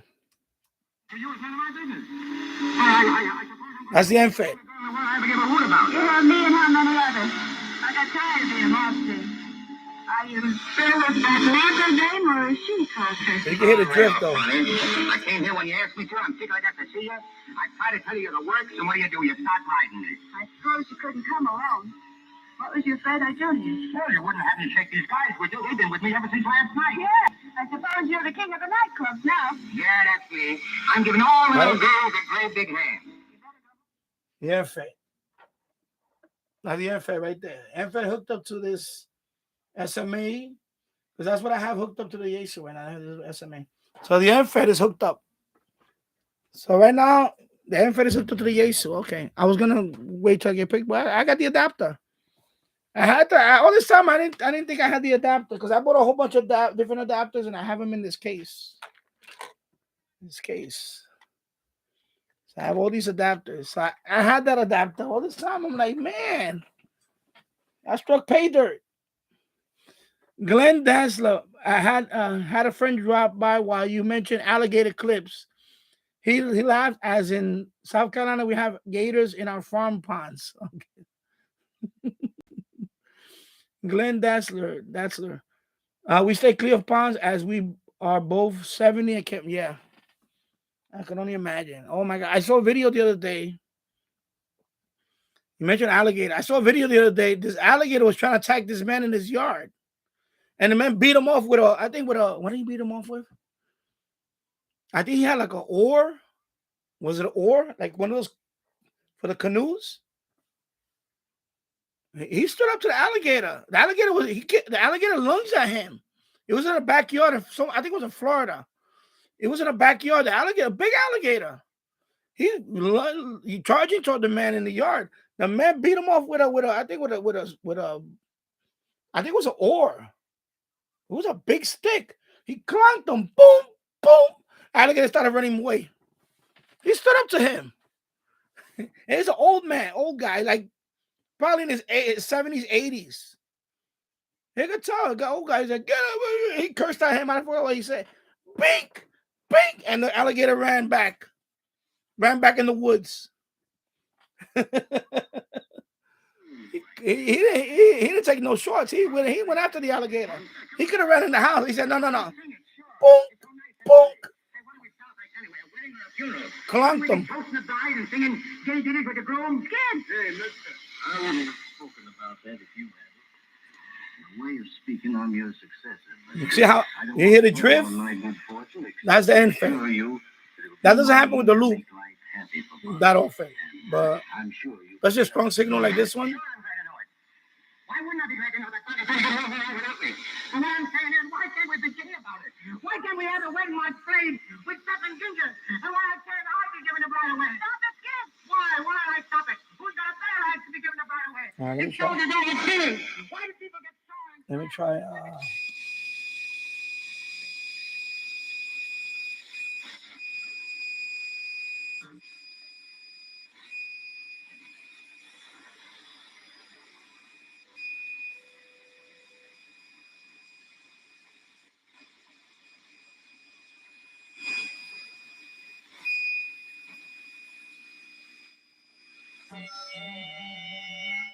I have T8.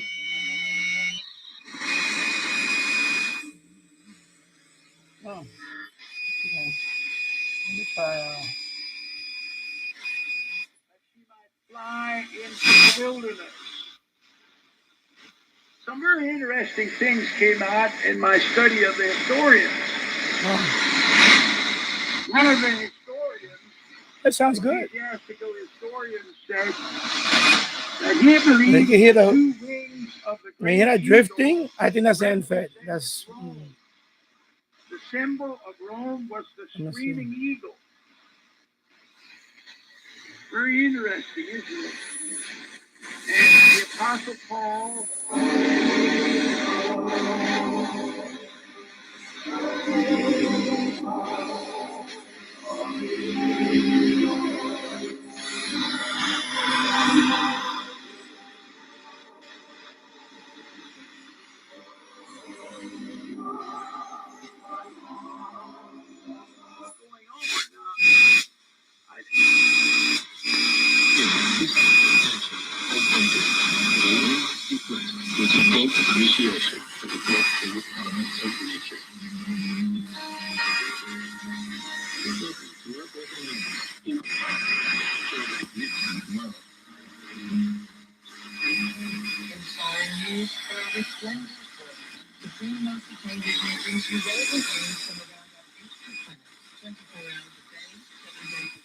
if I had another picture, I would set it up and do the switch comparison, but I'll do that in the future.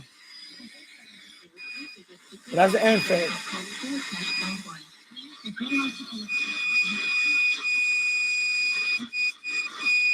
de dos familiares de Omar y sin gran respeto debido a las normas del derecho procesal penal. El procurador explicó que Mendoza fue acusado de dos delitos de desacato, simple y agravado. Agregó que Mendoza no fue inculpado por los letreros aparecidos en la pared frontal del estadio de Morón, incitando al pueblo a no votar por el Código de Familia, sino por una directa que hizo a través de las redes sociales en las que Radio Martí. radical crítica contra el gobierno de Cuba y menciona a Díaz Canel.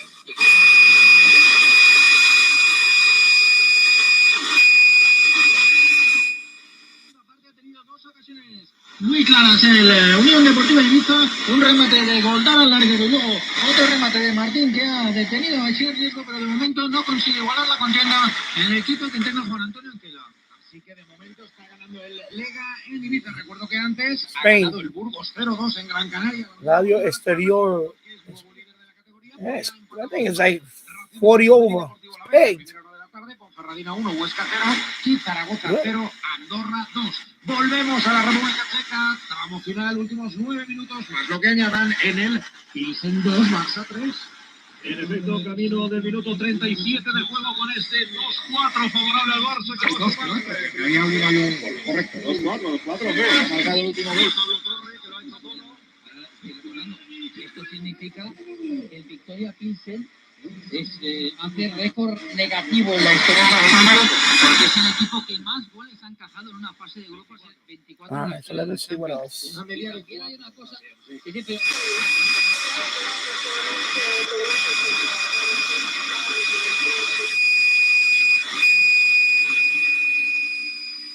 You can hear it now. You can hear it going.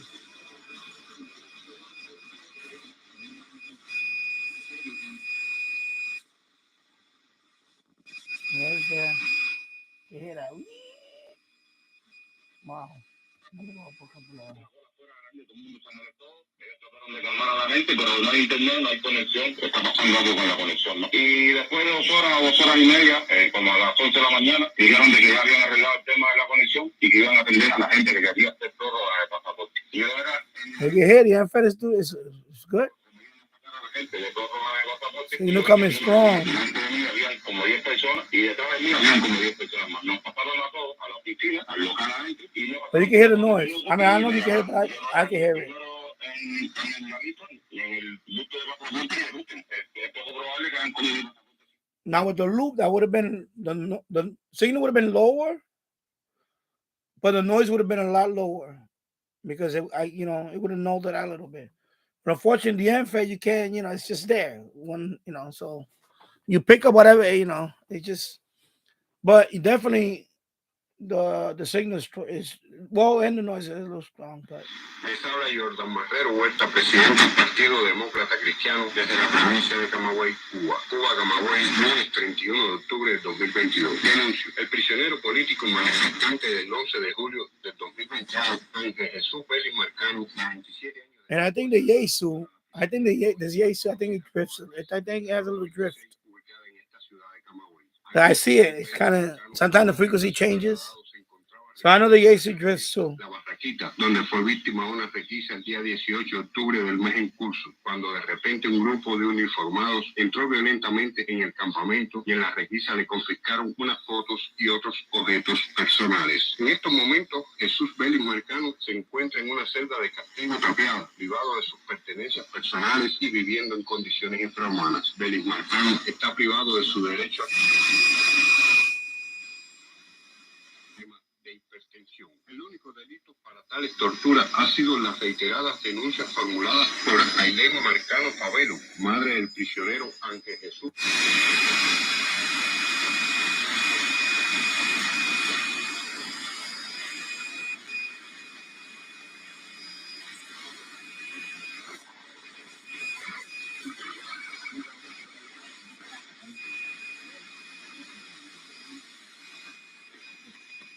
Let me go all the way down to this. Oh, it's still 5 o'clock though. So let me try. Over your objections and the protests that are occurring in Queen's Park right now. And where does that leave us? How do you hold the government accountable in a majority situation when it says it's just going to do it? And we got 3 years to an election. So that is what is it? I always get the call sign mixed up with this one. CFRX. I need enough money to pay the rent, pay the bills, put food on the table. And we owe it to students to say, you know what, we want stability in our classrooms and to hold the government accountable. I mean, ultimately, for government, they have a majority. They are ultimately going to be able to ram this through the legislature. There's not much the opposition can do other than to give voice to those people. Really drift. Members of the government. It picks it up. You want to repeat Pretty good. what you've done to healthcare because CFRX. Pretty good. Hey, TV Radio Next 72. Hello, Michael. How's it going? Michael from New Jersey. Mike, last night I was watching your live stream, the one that you made a year ago. I don't know. I think no, because you posted a bunch of videos on these pirate stations. So I saw that you did a live stream like back in 21. I was like, okay, 2021. I was like, oh. So I was watching it. I was watching the video. I actually was just sitting there watching the. I was doing something and I watched the. I was like, yeah. I said, I'm gonna tell him. I said, you should do live stream, Michael. And it was pretty good. He was tuning. I think it was daytime that he was doing it though. And you had a couple of people on, and they were asking you to tune, but it was daytime. I think it was like 1 PM when you did it. So it was pretty cool. So there you go. I had to let you know that. I was like, hey, I'm gonna tell Michael when I see him. And you need to do live stream, Mike. I just turn my own mic off. Make sure it's pretty spicy. I'm dumb and. Okay, let me go back up.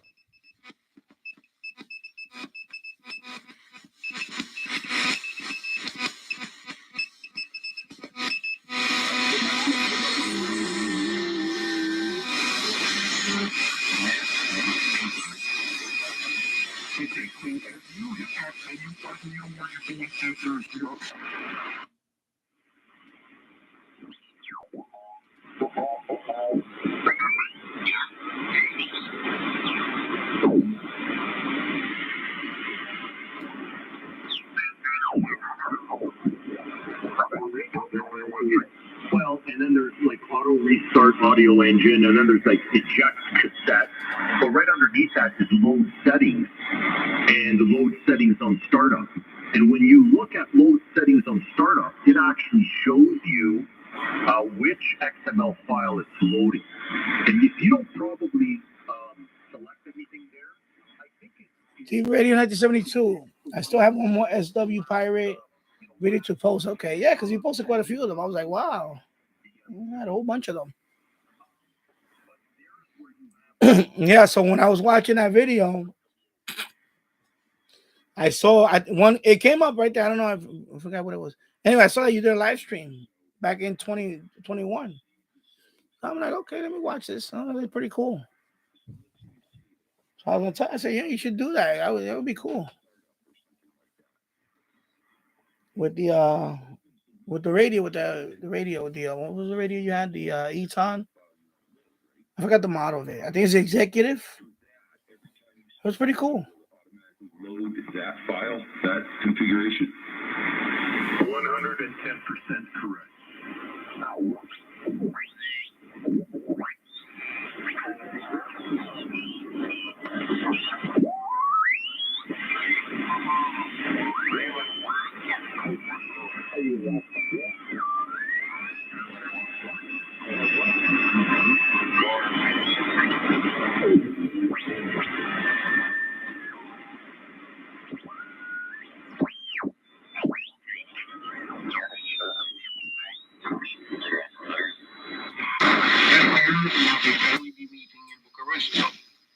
For the tour, which will hit several villages in Vistitsa County and Arad County. Okay, accompanied by my daughter, executive. Simina Croito. All right, I see. TV Radio 1972. I also found that WXMC 1310 Parsippany, Troy, New Jersey is currently off the air, and I got a relay from WWRV 1330, and it's WRVP Mount Kisco, New York. Very weak signal. Yeah, I think I got that one before, the Mount Kisco. I remember Mount Kisco. Mount Kisco is not far from here. It's about an hour. It's an hour away from here, Mount Kisco. Yes, the Eton Elite Executive. Okay. Yeah. Yeah, I want to, but my problem is the noise now. I'm getting all this noise. All suddenly, I'm getting all this noise source. I'm hoping it's just this guy right here that he has the Halloween lights, and I guess he's gonna take them down. But of course, he's gonna put Christmas lights. And again, I'm not the Grinch. I put Christmas lights too up on. I put Christmas lights on. So, it depends. I think it's. I don't think it's that. I think it's something else. Of course, you can hear the dog now across the street.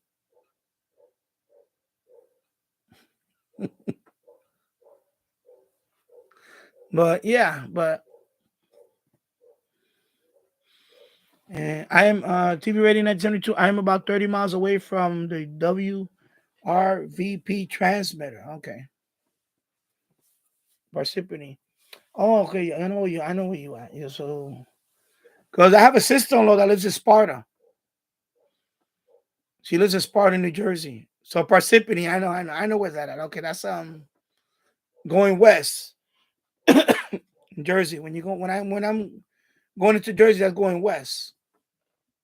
So Sparta is the Pennsylvania border is not far from there. The state line. He's not far from where she lives at.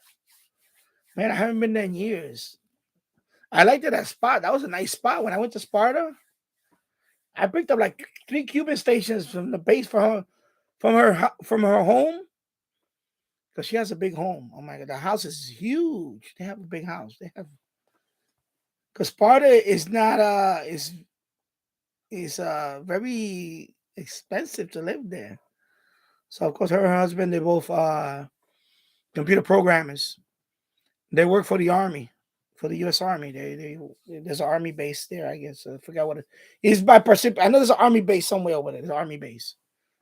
And they're both computer programmers, and they have a nice house, a beautiful house. Their basement is huge. So my wife and I, because of course that's my sister-in-law. I think we spent one Thanksgiving over there a few years ago, and I took my radios with me, and man, I was picking up medium wave. Nice. I picked up like 3 Cuban stations from that basement. That was the first time I picked up multiple Cuban stations on medium wave in one night. from that location in New Jersey, Sparta, New Jersey. I made videos on that a while back. It was with this radio. I used this radio when I went to her house, and I was up all night. You know, it was at New Year's. Yeah, as a matter of fact, it was New Year. We celebrated New Year's over there in Jersey.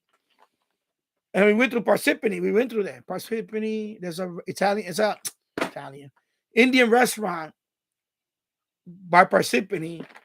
And we celebrated New Year's there. There was a lot of people, everything.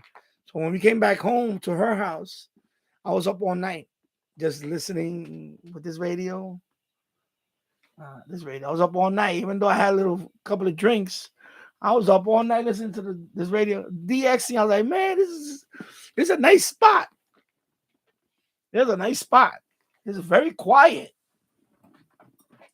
Because her house, of course, it's like a couple of acres of land. Her house is here. The next house is like, you can't see it. It's all the way down there, the other house, on a hill. A lot of area. If I lived in that house, I would have had a beverage antenna. I would have done like 150 meters, long wire in the backyard. I would have had a long wire. I would have had oh my God, I would have had, of course I put the MFA here and it took up the whole yard, but they have like, I forgot how many acres they have. The house is big. It's big. All those houses there were like $1 million homes. They're all $1 million homes. So yeah, but I remember when I was in the basement, I was down there and I'm listening, and the kid, my nephews were there. They were like, "What you listen?" I said, "Right now I'm listening to Cuba." I mean, yeah. I said, "Yeah," because they know that I have a channel, so they were like, "Oh my God, you got 1,000 subscribers." I was like, "Yeah, So they were like, checking up on what I was doing the video, because I had the whole setup with the tripod and everything, but it was fun though. That's what I'm saying. That even when you go somewhere, even if you're not, whenever you travel, you stay at a friend's house, in another state, whatever, across the, I take my radios with me. I always take my radios with me. I take a couple of them at least. I always take my D8. At that time, I didn't have that radio. The SH Data. I only had this one, and I had a couple other ones. But I'm telling that part of, I don't know, man, that part of Jersey, Sparta, where I was at, it was a nice, quiet spot. No houses nearby, nothing. It was at night. And the daytime was a different story. Daytime, it was noise like crazy. But at night, it was wow. I was picking up, I think I picked up 3 Cuban stations that night. 640, 790. I mean, good. And I even got 530. All 3 of the same night, which I don't get it that often here. Not all 3, but over there I got all 3. Boom, boom. And 1620 was coming in a little bit. And I was like, wow, this is a nice spot to DX. And I haven't been there since then. That's been a few years. I like 3 years ago, 4 years ago. And Parsippany. That's how you said Parsippany. I'm like, oh, okay, I know that. I know what's that. Encapsulating in a relatively limited stuff all that I had to convey that list of films, and I chose to do that showing the artists at work. And we're speaking about real life artists.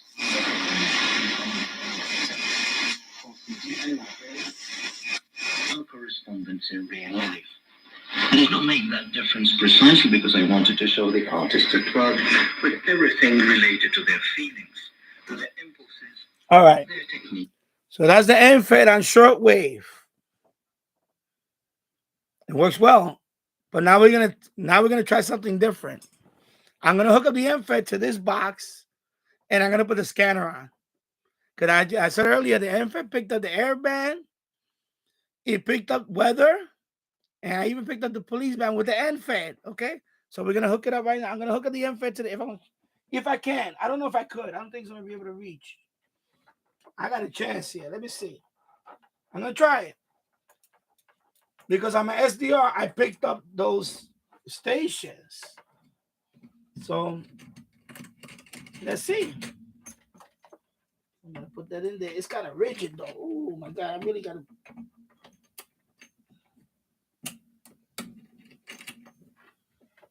Very rigid. Okay, first of all, let me move this. Bend it like that.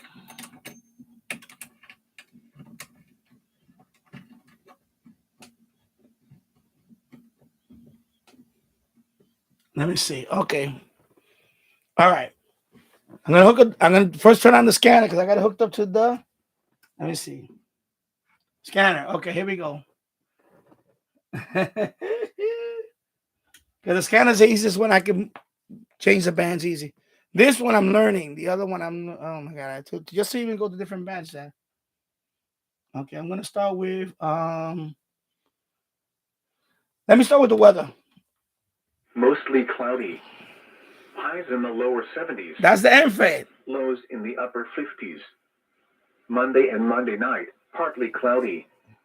Highs in the lower 70s. Lows in the lower 50s. Tuesday, mostly sunny. Highs in the mid-60s. The current time is 5:56. That's the NFAD. Okay, hear how clear it is? Loud. Northeast. Nice Here signal. are the 5 p.m. Eastern Daylight Time. So let me scan the other weather ones. At Dutchess County Airport, partly cloudy. Lows in the lower 50s. That's the other channel. Tuesday, most 3 to 5 feet. Saturday night, So 3 south winds stations. 15 to 20 knots. So far I got 3. 4 to 5 feet. Around the Monticello and Poughkeepsie area. Throughout the region, the valley will start to build towards the middle Atlantic region, 5 to 15 knots. 64 at Stewart Field. They're into the weekend. Okay, so I got 1, to low off of New England 2, between the low. 3. Monday. Yeah. So I got 3 weather stations with the NFAD, which I normally get on the discount. I got 3 out of the 7. Because I think it's up to 7 channels. Yeah, 7 channels. I get 3, and they all sound good. None of them are like breaking up or anything. 70%. This one a little bit. The wind was west at 7 miles and 4 to 7 feet. Chance of showers. Wednesday night, east to northeast winds 10 to 20 knots. So that's the NFAD and weather band. Okay, so we already exceeded what it's supposed to, because this is 162 megahertz. So it's already VHF, the NFAD. Now let's try. I'm gonna try the airband. Airband. Let me see airband. Then scanning for airband. Oh, let me put the squelch. Wait. He's gonna have trouble with the airband. I think I had trouble with the airband. A little bit. Let me see. Yeah, it's scanning. Let me put the squelch. So let me see.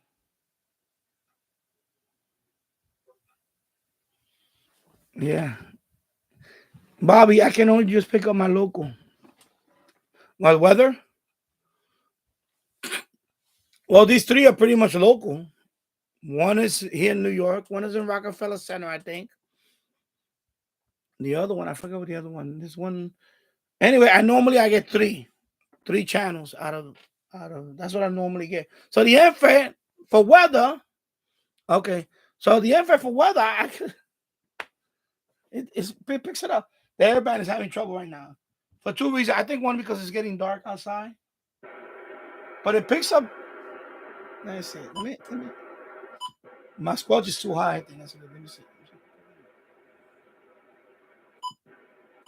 Yeah. Let me put it like that. See what happens. Okay. Let me just put on air. Yeah, it had trouble because of the airband. It had trouble when I did it with the SDR. Oh, picked up something. Yeah. All right. So anyway, I'm gonna go through some. I'm gonna go through. Here we go. WWV 25 megahertz. The MFET.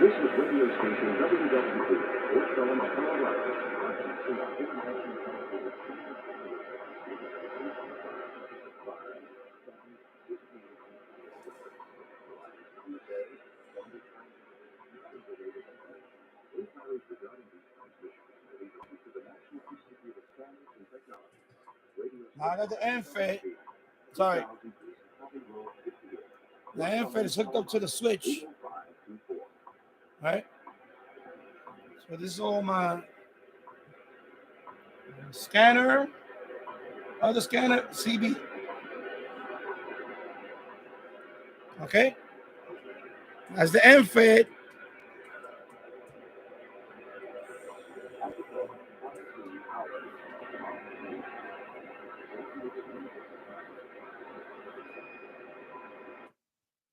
Oh. Okay.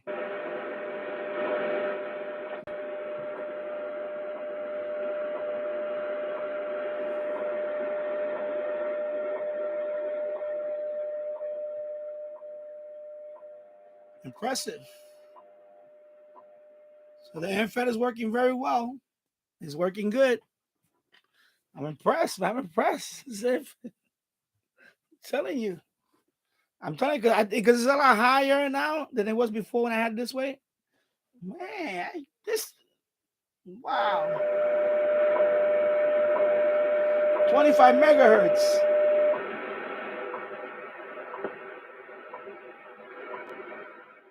All right. Let's see what else. Let's see what else it picks up.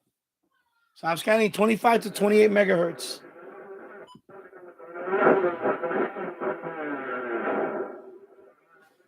$26.5. What is that? What is that? 26.5. What is that? Wow. All right, let's see what else. Let me see what else. You know, and of course, at the end, I mean, obviously it doesn't have any rust. And it wasn't too awful far from here. It's probably about an hour from here, down south. But it sure was sharp, and that's what I've always wondered was an old Dodge pickup. Well, that's probably really like television. 26.9. What is that? 26.9. That's weird. I mean, it was in super good shape. Wow, what is that? That's weird. Of course, CB band. I'm sure you can hear me. 63. My name is Mr. Good Intention. I don't cuss, I don't fuss, and I won't fight. It's a baby talking. Hey, big boy, the baby talking on this, can't make it in. Hey, big boy, the baby talking, but watch out for 201. All right. So that works well on that band. Okay, let's go up a little bit. Let me try 28 to 30. Let's see.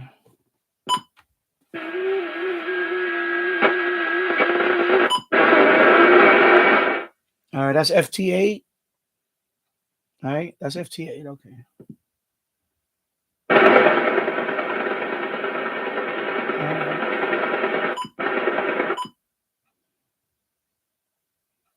Let's see. All right, now let's try 30 to 50.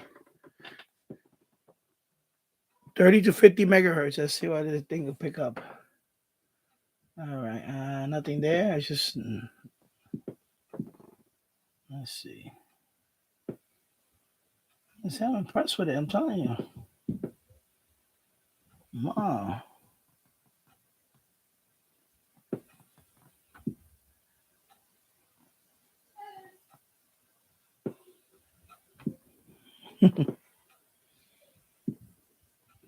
All right, anyway, normally there's nothing much in this band. Okay, let me try 50 to 54.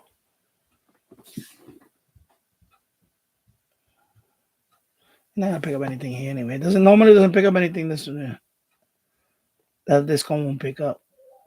All right. Of course, that's the air band. Yeah. Well, that's pretty good though. I'm gonna try one more before I let me see. You know what? Let me go to the no, let me go here. Let me get this one out the way. Okay, so let's do that.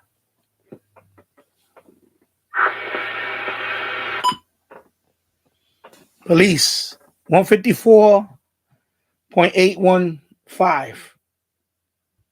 What is that? I think that's Yonkers Police. And Fed. Okay? Fed. Let's see. All right. Next.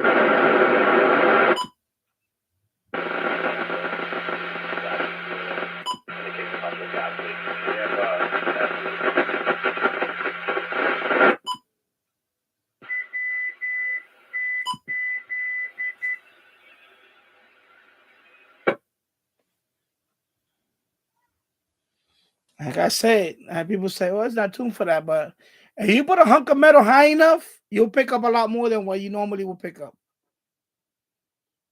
Because when I had the MFED the other way, I didn't pick up all this stuff.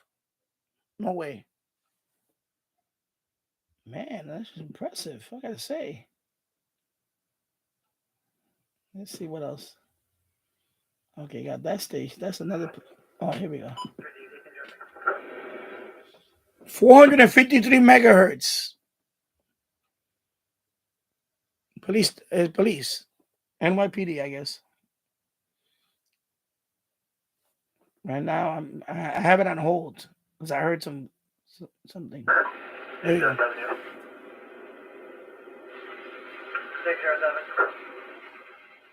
Department of the available 44.1 southbound. Unit registration, Kingstown Pole 6955. Flat time of second. Wow. As an MFED. It's pretty cool. All right. That's pretty cool. So 453 megahertz. So well, I did that with my SDR. I know I picked it up. So let me try. Actually, let me try 148 to the 174.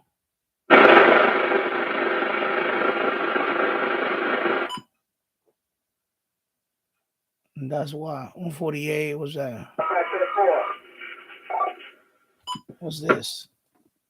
What is that? 151 megahertz. That's the Marine.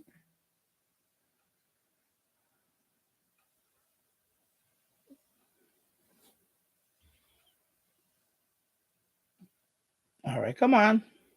All right, try another. Okay, that's way too. Ooh.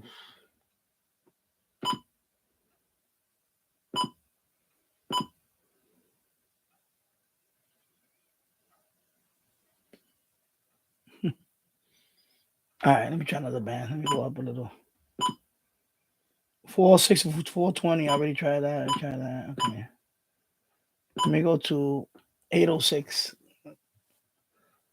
Let's see if it picks up anything. 800 to 9. There's a tippy top of the band on this scanner. So basically, I can use an NFED as a scanner antenna. When I take. Okay, wow, that was loud. Yeah, 817.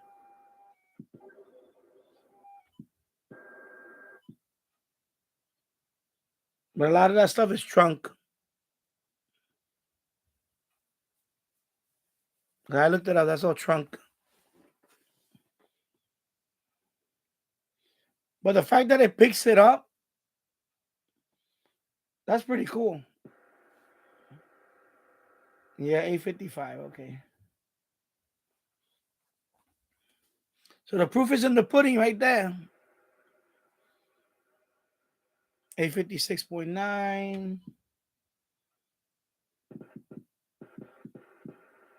857.9. Yeah. 859.9. Let's see. Wow.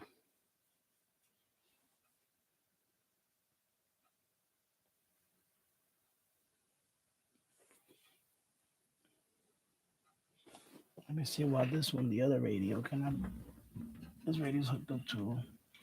What's the pigtail for this one? Oh, I need a pigtail for this one. Yeah, this one I need a pigtail.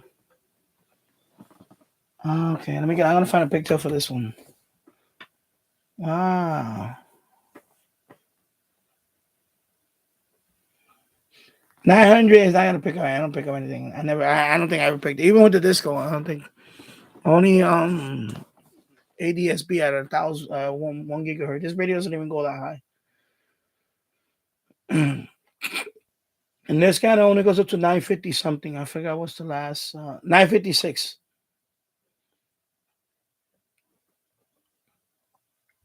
Yeah, it's not gonna find anything. I'm not even gonna. Okay, so oh wow. 929.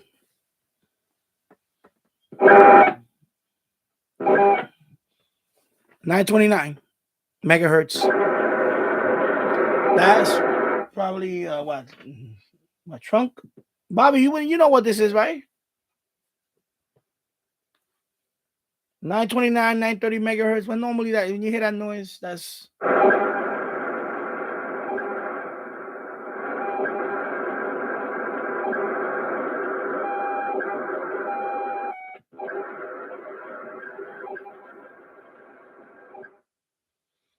that gotta be them digital flex pages. Okay, wow. And Fed. Wow. What is a flex page? I gotta look that up. I heard of that. What is a flex? You mean like pages, like beeper pages? Flex pages.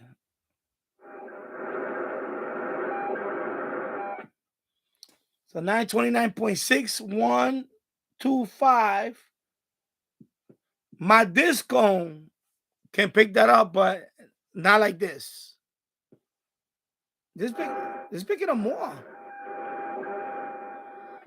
So let me go. Let me take that hold. Let me see what another one. 929.9.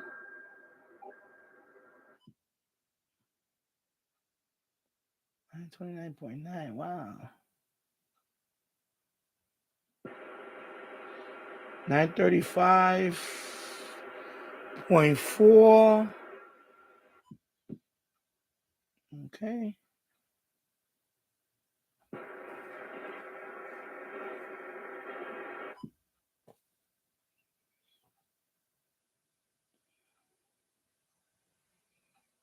Let me see. Wow. Almost done. Almost done. I need another.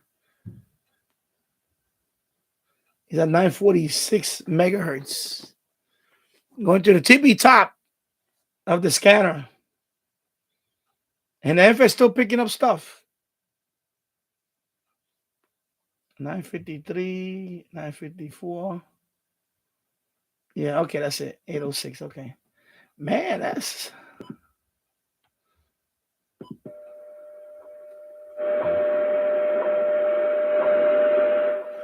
yeah. I'm gonna look that up. Wait, let me see. Right there. Okay, click on the link. Flex page.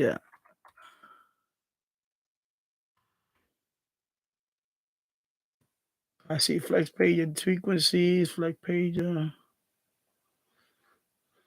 Okay, flexible wide area paging protocol is Motorola's high-speed one-way paging protocol that supports 1600, 3200, 6400 BPS.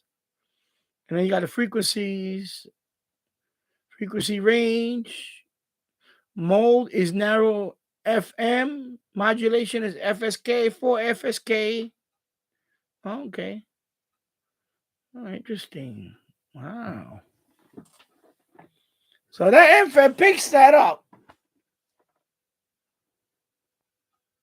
Wow. So this is like my this can replace the disco. Well, on the airband, it picked up the airband because earlier than day I picked up. I heard a few of them. You know, I had it hooked up to the SDR, and I saw you can see the signal. When I click on it, you know, but I didn't have it scanning. I was just looking at it, and I clicked on it. So, Of course, this is 25 megahertz. So that's cool. That NFET picks up all this stuff. I should switch it to the disco and see what the disco does. But I don't need to because this is the cleanest I ever got this, even with the disco.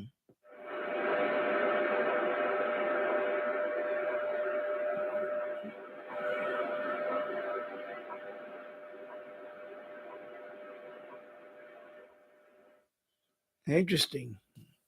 That is interesting that the NFET can pick. I didn't expect that. I thought the NFET. I figured by because after 30 megahertz whatever, and maybe I didn't think it was gonna go all the way up to this, all the way to the UHF range. I didn't think that. I didn't think that NFET could do that. Man, I guess that's a real good spot the way I have it right there. And now of course if the noise wasn't there at the bottom, I wonder how low can I go in long wave? That's the only issue because when I did on the SDR with the long wave, I saw there was other noise stuff there, but I saw where normally we'll get with the loop, like what it was, like a couple of the beacons. I picked it up because I long time ago with the NFET when I had it the other way, I picked it up with this radio, hooked up to this radio. I picked up long wave. I think it was 400 megahertz long wave, and then there was another one, but there were beacons. But of course, I couldn't go all the way down because this radio doesn't go that far down. But like the WWVB, I would like to know if it could maybe pick that up.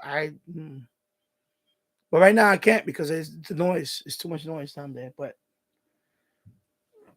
everything above it was pretty good. So I'm gonna say that the NFET is a success. Success. All right. So let me disconnect that. This thing is rigid, man.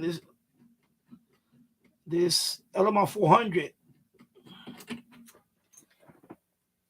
There you go.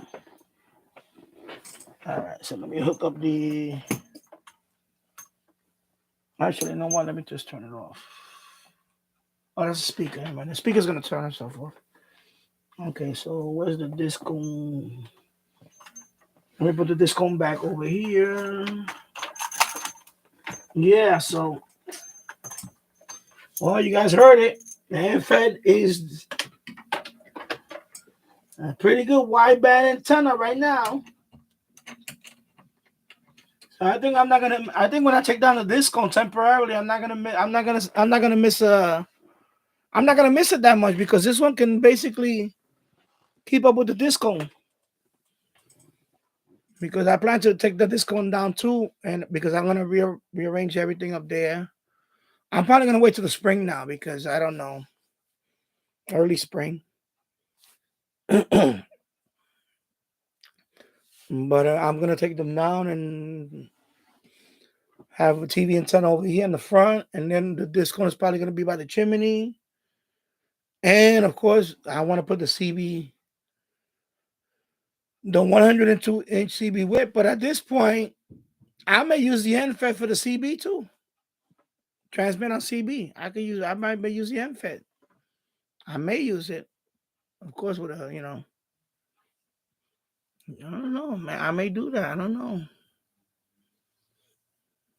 Because I don't want to have too many antennas up there anymore. I'm trying to not to have too many. Or if I have them up there, I don't want to be going up and down anymore up there. Because the loop is coming down. The MFJ is going to come down. I don't need it up there no more. I have, all these antennas, right? You have all these antennas. They're like, okay. Wow. So that's pretty cool. All right, so I'm on 2 hours and it's gonna be 2 hours and 20 minutes right now. Pretty good. So let me see what else. So I'm gonna hook up the switch tonight, and then I'm gonna look for a couple of. I think I have a couple of pigtails, the smaller ones for the SDR. Because what I want to do is I want to hook up one for the SDR thing, one for the. So I'm gonna use this one for the NFET. Then I'm just gonna use this for the NFET, and then I'll have one that's gonna go to this radios, and I'm gonna have one for my SDR, and one I'm gonna keep open for older radio. But I want to start using these over here, but I have to get a power strip, put it somewhere there. I can plug it in, and all that stuff. Anyway, $40.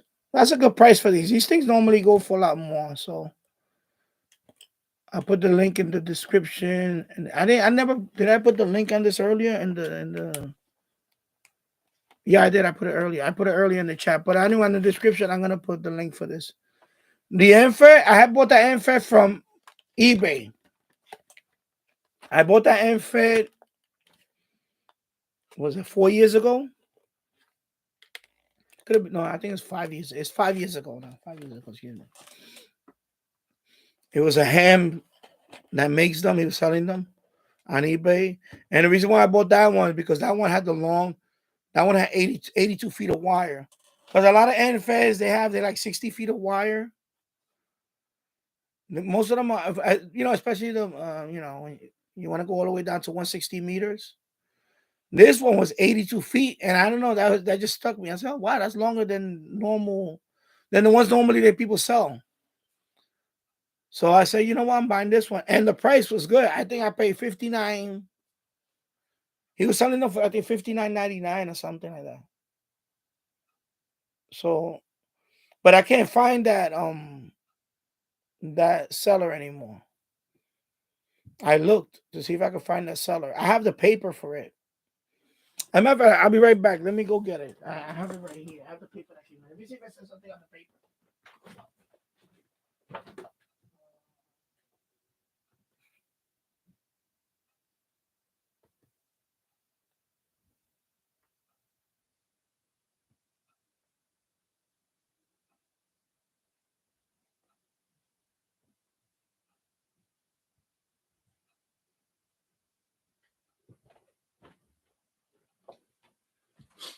All right, so this is the paper that came with it. When I bought the NFET from eBay. So that's the paper. I'm not gonna. It doesn't say this. It doesn't say who the seller is. I don't think it says it. And eventually, you could pause it and read it and all that. So when I bought the NFET originally, it came with this. This is the paper that came with it. Let me see if it says anything.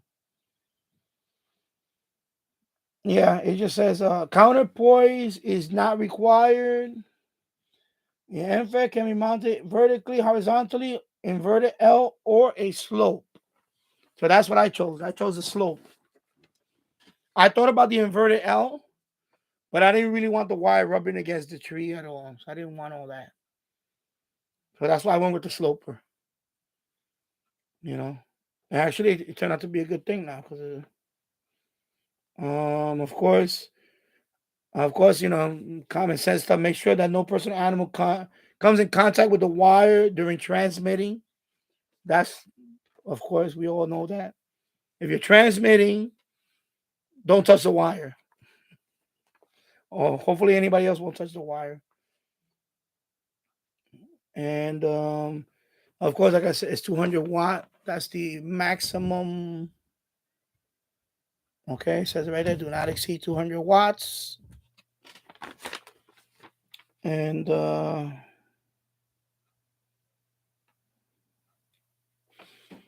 course, hang the antenna with non-conductive rope. Do not use wire as it will detune the antenna. Okay, and blah, blah, blah. But it doesn't say here the maker. It doesn't even have his call sign. I wish it would have had the call sign. I could have looked it up. So maybe if I look up end-fed wire, I'm gonna look it up like this. See, let me go on eBay, see if I find this the seller. Maybe I didn't search it this way. Let me search it right here for a second. I'm gonna go on it, but this was a few years ago. eBay, and but it was a real good price, so $59 when I bought it. Let me see. Let me see if I have a. I'm just gonna put end-fed wire 200 watt antenna. Let me see what comes up. End-fed wire 200 watt. Maybe that seller comes 200 watt antenna. I'm gonna search it the way I see it in the paper. Let me see. Yeah, I don't see it right now. Unfortunately, yeah, I don't see it. Let me see. Let me scroll down.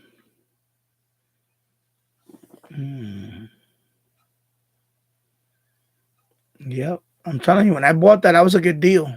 It was like $59. It was about $60 with the tax and everything. Was like 60. I think I paid about with the shipping. I think it was like $68 total. That's a good deal for that NFED. Because I know they don't cost no $60. I seen a lot of them cost like especially that one wideband. That was I remember I think he wrote 160 to 6 meter. That's what it was rated. 160 to 6 meter. I think that's what it was. Oh, 160 to 10 meter. I think that's I forgot. But yeah, I don't find that one. I don't find that seller. I don't find them. I don't find them at all. Wow. And the thing is, that wasn't this eBay account because I could have looked in the history. I would have to go back in history because my old eBay account, it was my wife's, and somebody hacked it, and so we don't use that one no more. I made my own eBay account, and this one is only 3 years old, so I don't go. I don't have that. If I would, otherwise I would have looked in my history and I would have found it. But when I bought that, it was my old eBay account with my wife. That's why I can't go back to history because I don't have that. We don't have access to that account. Well, I think we have access to it. I'm gonna have to look into it, see if I find it, but I don't find it here. So let me see. Accept offers. Can it be accept offers? No, nothing. Again, nothing. Let me see. Maybe if I put 160 to I think it was 10 meters. They're showing a lot of 80 to. No, nothing. I'm getting nothing. Okay, that is not even coming close to the search. But I'm gonna look up something comparable to it because I think he doesn't sell them anymore. Because that was a good price. I'm telling you, that's a good price. It's well built. It was a nice. You saw the box, a nice big box. The wire looked solid. Everything. It looked like it was well built. For $60, you're not gonna find that. You're not gonna find anything like that for $60. If I put end-fed wire antenna alone, let me see what comes up. And check out the 200 watts. See what comes up. 160 to 10. Nothing in the search. Wow. Oh, I put accept offers. I should have put all listings. Okay, all listings. Okay, let's see. See, they got one here, $65, but it's 80 to 10 meters. And they have another one that's $55. That's 40 to 10 meters. But when I bought this one, I remember he put 160. I think it was 160 to 10 meters. So yeah. This one looks close to it, but it's not. And this one is $199.99. So it's $200 for this one. But this one comes with hardware too and everything. Unin transformer, but it's a 49 to 1. The one I have up there is a 9 to 1. That's a 9 to 1 unin. So I'm trying to find see anything is close to that, but I don't see it.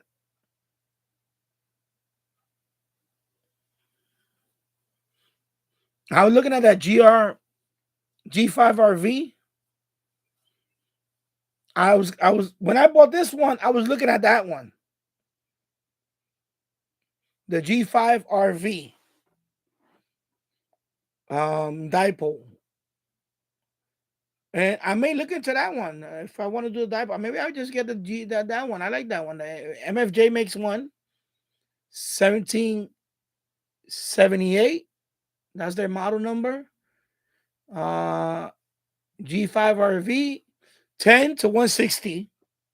That one.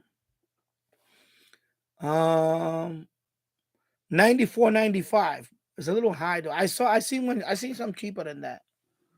But and it has, of course, the ladder line and all that. Yeah, look, that looks interesting. Then they have it over here, a different one with the different packaging, $85.99. That's the G5RV. And then over here, let's see. Yeah, I'm telling you, the prices are like either they went up or not that many. Actually, not that many.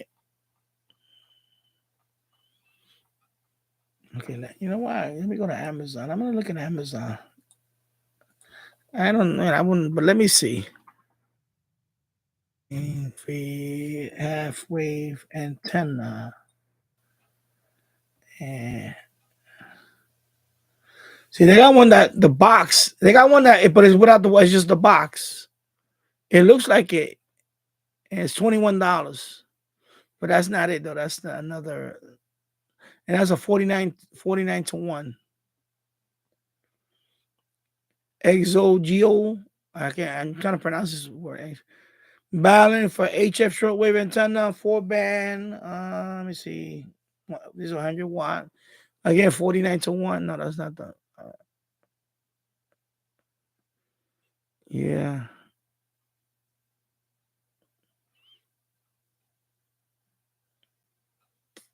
Nothing here like that. G5RB. Oh, this one looks close to it. Oh, okay. I see one. Let me see. Oh, it looks like this one. I'm gonna put the link. But it's not this. It's not this one because this one I got the gold wire. It's like wire is gold. But look at this one. I'm gonna read it to you before I post the link. Harvest Taurus. I guess that's the name of the maker, whatever. 160 to 6 meter multi-band long wire dipole. Oh, it's a dipole. Wait a minute. But why it doesn't look? It looks like an end fed. Anyway, $68. And it's 4 stars. I have to read I'll go back to it for a minute. Let me scroll down and see what else is. Okay, I'm gonna click on that one. And let me see. Okay, let me see what is going on here. That's interesting. The packaging almost looked like the same box that I have. Okay, I'm gonna put the link. Okay, let me go to text. I'll put the link. This looks like similar to the one I have, but it's not. It's a different. So if you want to take a look at that one, the box looks like almost like the one I have, but the wire is see through. This one is see through wire. It's clear. It's not. The one I have is blue. What else? Let me see. Go back over here, Danny. Oh, okay. Let me see the ratings on this one. Okay, so the reviews on this one is great. Okay. Anyway, great end fed for the budget. Place it 1-to-1 under 9-1 transformer. Good ground. I ran 30-foot radio on it. Performs well. Okay. Okay. Very good antenna. Somebody wrote very good antenna. He used that one with the Zygu G90. Work every band except 6 meter on it. Able to make contacts. Okay, the QRP. Okay, okay. So he likes it. Great value for an effective ZEP. Okay, so he likes it. Good for most bands. So that one looks similar to the one I have. It looks like a similar one. So I'm gonna put the link in the description at the end of the stream. I'm gonna put the link. So if anybody want to look at this one, because like I said, this is a you don't want to break the bank, but you want to end fair, you don't want to build one or whatever. $68. I think that's what I paid for mine total on eBay. The one that's up now.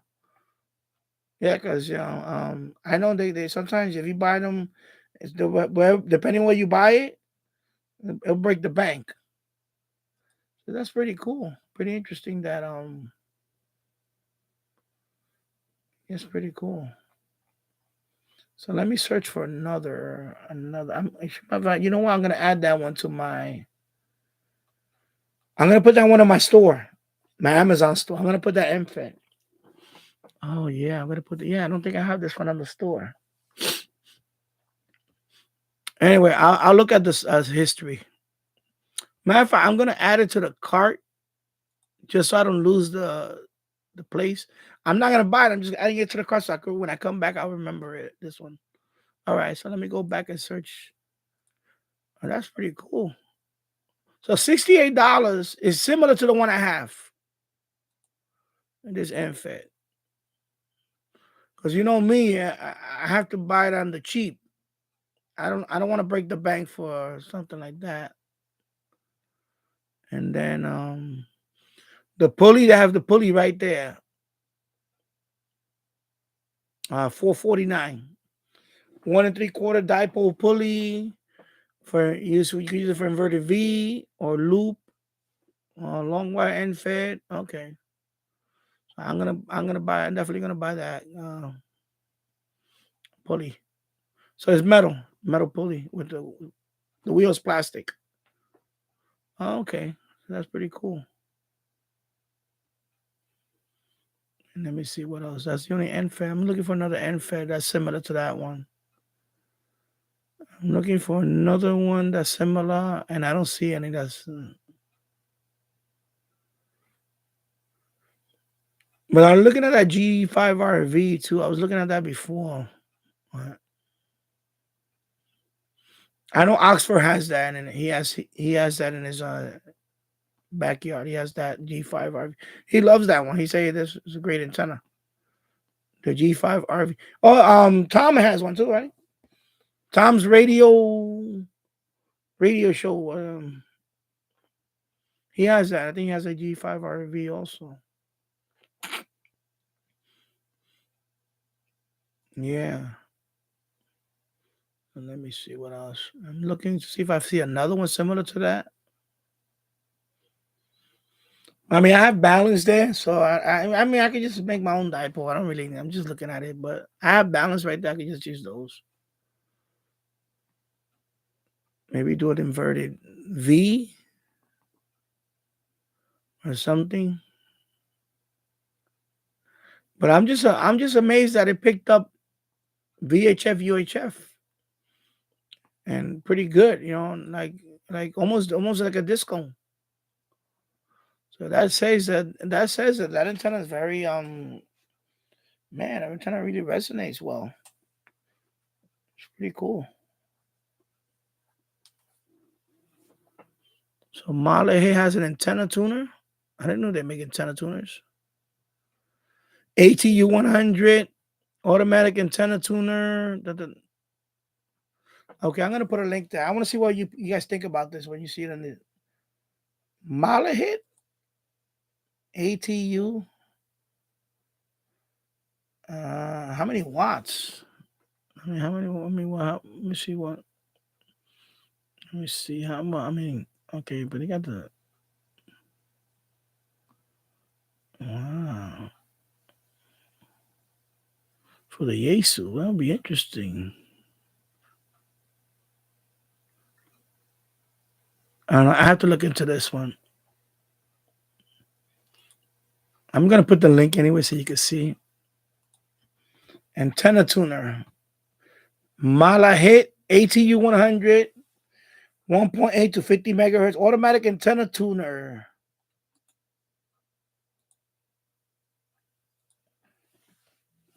Oh wow!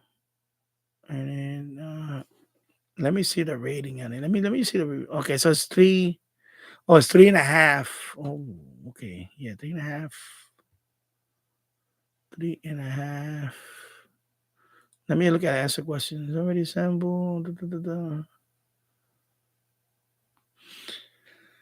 Okay, will this device tune a 6-meter antenna or 10-meter? The short answer is no. Okay, so yeah, I really wanted it for that too. So yeah, forget about that one because I wanted it for that too. If it could do that, but yeah, then yeah, I can't. I'm not gonna even. Interesting though. Wow.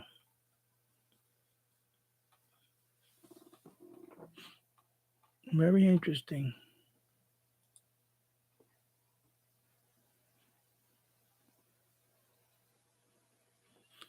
Yeah, so I think that's gonna be it for that. I don't see any other NFED. I'm looking at Amazon though, but yeah, I don't see no other NFED really. Wow, that's interesting.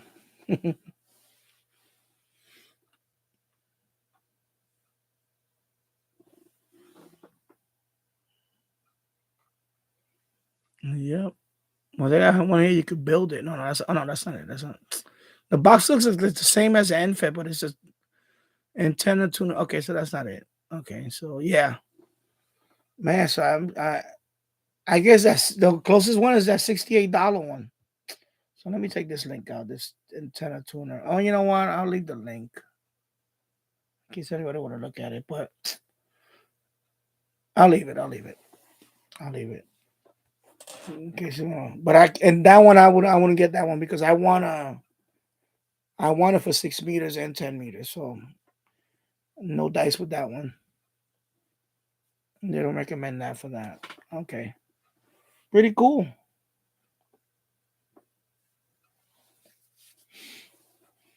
So anyway, I think I'm gonna call it a night now. It's 2 I've been on for 2 hours and 42 minutes. And I just wanted to talk about the NFED and stuff. And I'm gonna get something to eat. I'm gonna hook this up tonight.